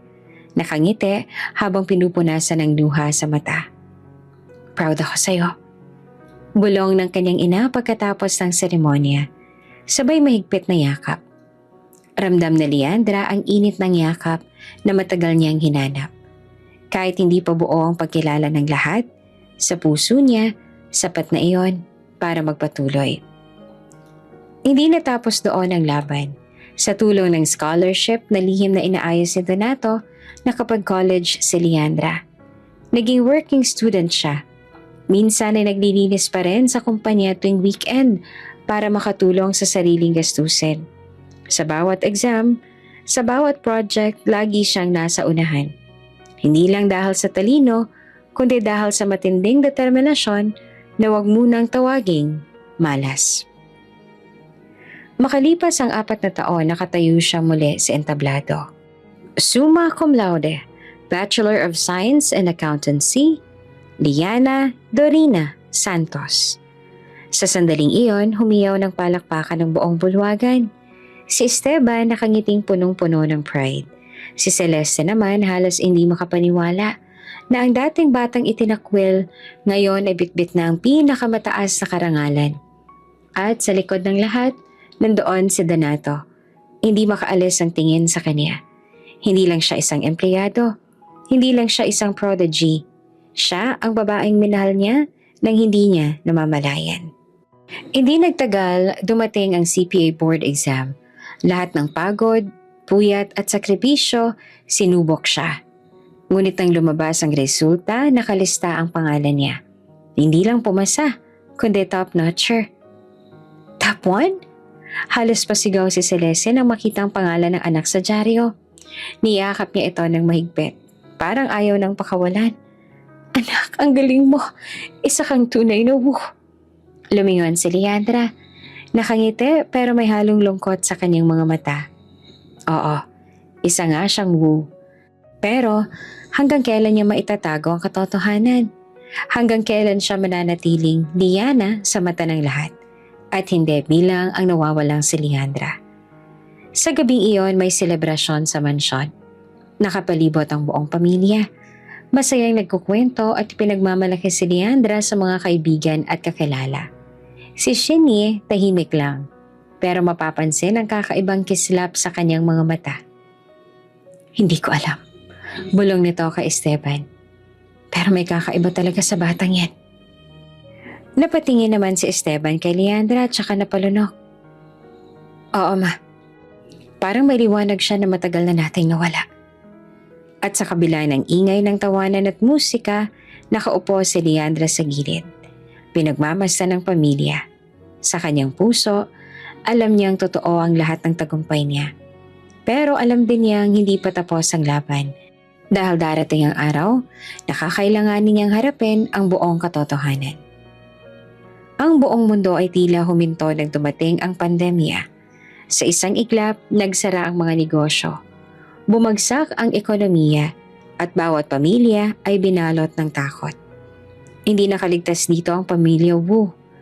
Minsan ang nalugmok sa mga sumpa at pamahiin. Ngayon ay muli na namang hinahabol ng kapalaran. Si Esteban, ang ama at si Severino, ang panganay na anak na lalaki ay parehong tinamaan ng COVID. Halos hindi makahinga si Esteban at palaging nilalagnat naman si Severino.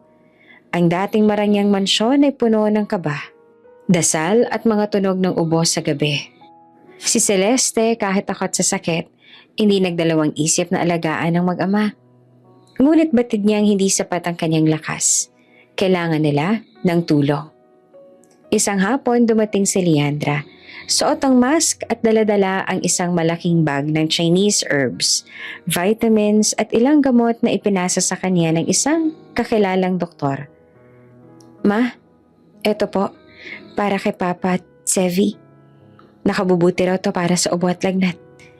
Mahina niyang wika habang iniaabot kay Celeste. Naluha si Celeste sa kabutihan ng anak. Sa kabila ng lahat, hindi naman iniisip ni Leandra ang sariling kaligtasan. Tahimik niyang pinunasan ng pawis ng ama. Inabutan ng tubig si Severino at nagbili ng tamang oras ang pag-inom ng gamot. Para bang isa siyang tunay na tagapag-alaga. Hindi iniwan kahit delikado. Ngunit hindi lahat ay natuwa. Mula sa ikalawang palapag, tahimik na nakamasid si Shinny. Ang bawat paglapit ni Leandra sa kanyang pamilya ay parang tinik na lalong bumabaon sa kanyang dibdib. Sa isipan niya, hindi iyon pag-aalaga, kundi pamahiin na muling gumigising. Hindi sapat ang gamot, singhal ni Shinny kinagabihan. Kailangan natin ng tulong ng Feng Shui Master. Ito na lang makakapagligtas sa kanila. Ayaw sana ni Celeste, ngunit hindi niya mapigil ang matanda. Ilang oras lang ang lumipas, dumating ang isang lalaking kilala sa kanilang lugar. Isang Feng Shui Master na minsan na rin nagdulot ng bangungot kay Leandra. May dalang kampana at mga papel na insenso. Maingat niyang sinuri ang bawat sulok ng mansyon. Nang matapos, suminto ito sa sala at malamig na sinabi, "May bangkay na nabuhay sa bahay na ito. Siya ang ugat ng kamalasan." Tahimik ang lahat. Ang tanging naririnig ay ang mahina at basag na pag-ubo ni Esteban mula sa silid. Ngunit tila sabay-sabay na napatingin ng mga mata sa iisang tao, kay Leandra. Nanginginig ang kamay niya habang pinipisil ang bag na dala. Ako? Hindi po. Hindi po totoo yan. Mahina niyang tanggi. Ngunit mas lalong nag-aapoy ang galit sa mga mata ni Shinny. Matagal ko nang alam. Niloko mo ko, Celeste. Sigaw ng matanda. Itinago mo ang sumpa sa pamilyang to. Siya ang dahilan ng pagkamatay ng kanyang lolo at ni Hiro. Siyang nagpabagsak ng negosyo. At ngayon, ang pagkakasakit ni na Esteban at Severino? Hindi totoo yan, ma. Sagot naman ni Celeste na halos maiyak na. Anak ko si Leandra at hindi siya sumpa. Hindi siya multo. Tao siya. Dugot laman ko. Ngunit bingi na si Shinny sa katwiran. Buong pwersa niyang hinila si Leandra sa braso. Kung gusto mong mabuhay ang pamilya natin, Kailangan nating isakripisyo ulit ang malas na ito. Nagpupumigla si Leandra, nanginginig sa takot. Lola, tama na po. Hindi ako bangkay at hindi ako sumpa. Ngunit mas mahigpit ang kapit ng matanda. Sa isang sulok ng bodega ng mansyon, nakatayo pa rin ang lumang kabaong na minsan ay inihanda para sa nawawalang apo, kasama ang baril. Sa tingin ni Shinye, iyan lamang ang tanging sagot. Isa-isang sinindihan ng feng shui master ang mga insenso habang sinasabi. Kapag naibalik siya sa kabaong, mawawala ang malas. Ligtas ang pamilya. Nanginginig na si Leandra, halos wala ng boses. Ang mga kasambahay ay nag-aalangan kung pipigilan ba o hahayaan ng matanda. Si Celeste halos masiraan ng loob. Pilit na humahabol sa anak. Ma, tama na. Huwag mong gawin to. Sigaw niya habang pinipigilan ang mga kamay ng ina. Ngunit parang bato si Shinye. Walang naririnig. Isinubsob niya si Leandra sa kabaong at sa isang iglap, ang dating alaala ng sumpa ay muling nabuhay sa lahat ng nakasaksi. Ang mga ilaw sa mansyon ay tila kumukurap. Ang hangin bumibigat at ang sigawan ay naghahalo. Si Celeste umiiyak, si Leandra humihikbi at si Shinye patuloy sa pagdadasal ng mga katagang hindi maintindihan. Habang hawak-hawak ang baril.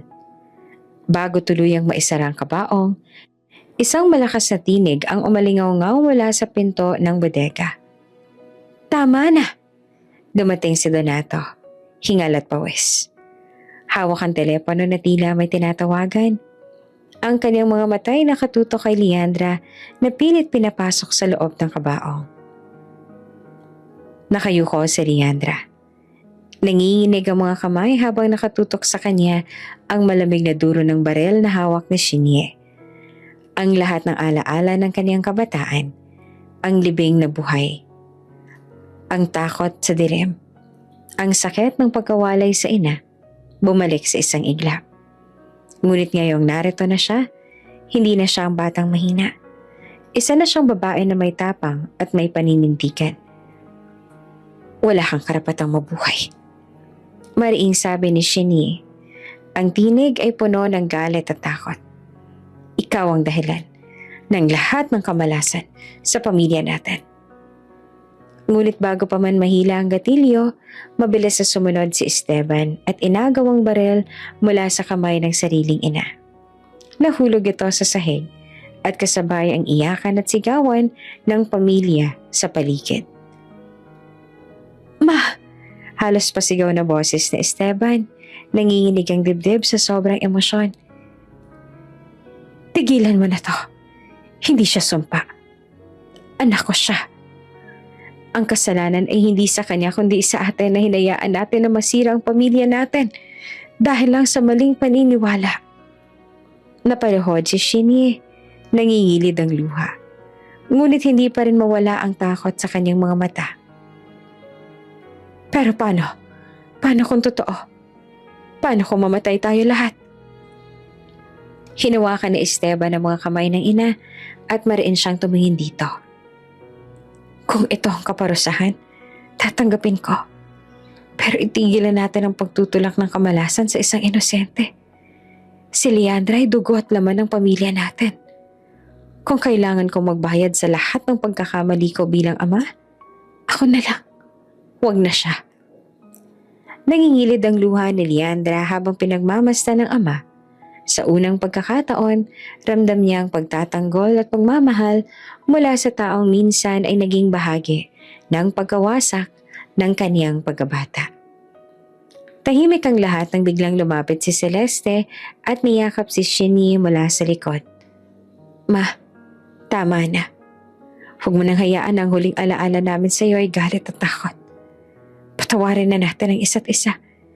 Hindi na natin kayang balikan ang nakaraan. Pero pwede pa nating ayusin na ngayon. Nanginig ang matanda. Unti-unting bumagsak ang baril mula sa kanyang kamay.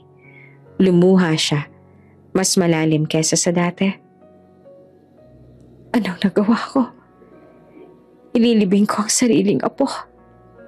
Paulit-ulit kong sinira ang pamilya ko.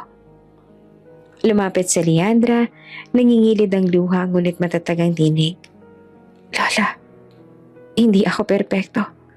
At alam kong hindi rin kayo. Pero hindi ko gugustuhin mamatay kayo na dala ang bigat ng galit. Kung kapatawaran na magpapalaya sa ating lahat, ibinibigay ko yan sa inyo ngayon. Niyakap ni Shinye si Leandra ng mahigpit. Umiiyak ng buong pait at pagsisisi. Sa unang pagkakataon, walang salita ng sumpa o pamahiin ang lumabas sa kanyang bibig. Pawang pagsuko lamang. Mula sa gabi ng pagbabagong iyon, nagsimula ring gumaan ang lahat. Dahan-dahang gumaling si Esteban mula sa kanyang karamdaman. Nakabangon si Severino at unti-unting nakabalik ang sigla. At bagamal malaki ang epekto ng pandemya, nakahanap ng paraan ng pamilya upang muli silang makabangon sa negosyo. Hindi lang dahil sa feng shui, kundi sa pagtutulungan at determinasyon. Si Leandra, na sa wakas ay tinanggap na bilang bahagi ng pamilya, ay nakatayo sa gitna ng lahat. Hindi na siya batang ipinalibing ng buhay. Siya na ang babaeng pinili ang sariling kapalaran. Isang hapon, dumating si Donato sa mansyon ng Wu family. May dala siyang isang maliit na kahon at isang ngiting puno ng emosyon. Hindi na siya nagdalawang isip. Sa harap ng pamilya, lumapit siya kay Leandra. Alam kong marami kang pinagdaanan, Leandra. O Liana. Ani Donato gamit ang tunay niyang pangalan sa unang pagkakataon. At hindi ko nahahayaang mawala ka ulit sa akin. Lumuha naman si Leandra. Hindi dahil sa takot, kundi dahil sa kasiyahan. Sa kahon na hawak ni Donato, nagniningning ang isang singsing. Leandra Wu, handa ka na bang ipagpatuloy ang buhay mo? Hindi bilang sumpa, kundi bilang babaeng mahal ko. Gusto kong makasama ka sa lahat ng darating na bukas. Hindi na napigilan ni Leandra ang pag-agos ng kanyang luha. Sa lahat ng hirap, sa lahat ng sugat ng nakaraan, eto ang gantimpala. Tumango siya sabay sambit. Oo, Donato. Oo. Nagpalakpakan at nag-iyakan ng pamilya. Si Esteban, yakap-yakap si Celeste, ay nagpasalamat sa pagkakataong muling mabuo ang pamilyang minsan ay halos mawasak. Si Shinny, bagaman mahina na, ay nakangiti habang pinagmamasta ng apo. Sa huli, ang kwento ni Leandra ay hindi natapos sa sumpa ng feng shui. Natapos ito sa pagbabalik ng kaniyang dangal, sa pagtanggap ng pamilya, at higit sa lahat, sa tunay na pag-ibig. At sa kanilang kasal, habang magkahawak kamay silang naglakad ni Donato, alam nilang wala ng anumang sumpa o kapalaran ang kayang pumigil sa kanila. Hindi kapalaran ang nagtatakda ng ating buhay, hindi rin sumpa, kundi ang tapang na maniwala sa sarili. Magmahal ng buong puso at lumaban para sa kinabukasan.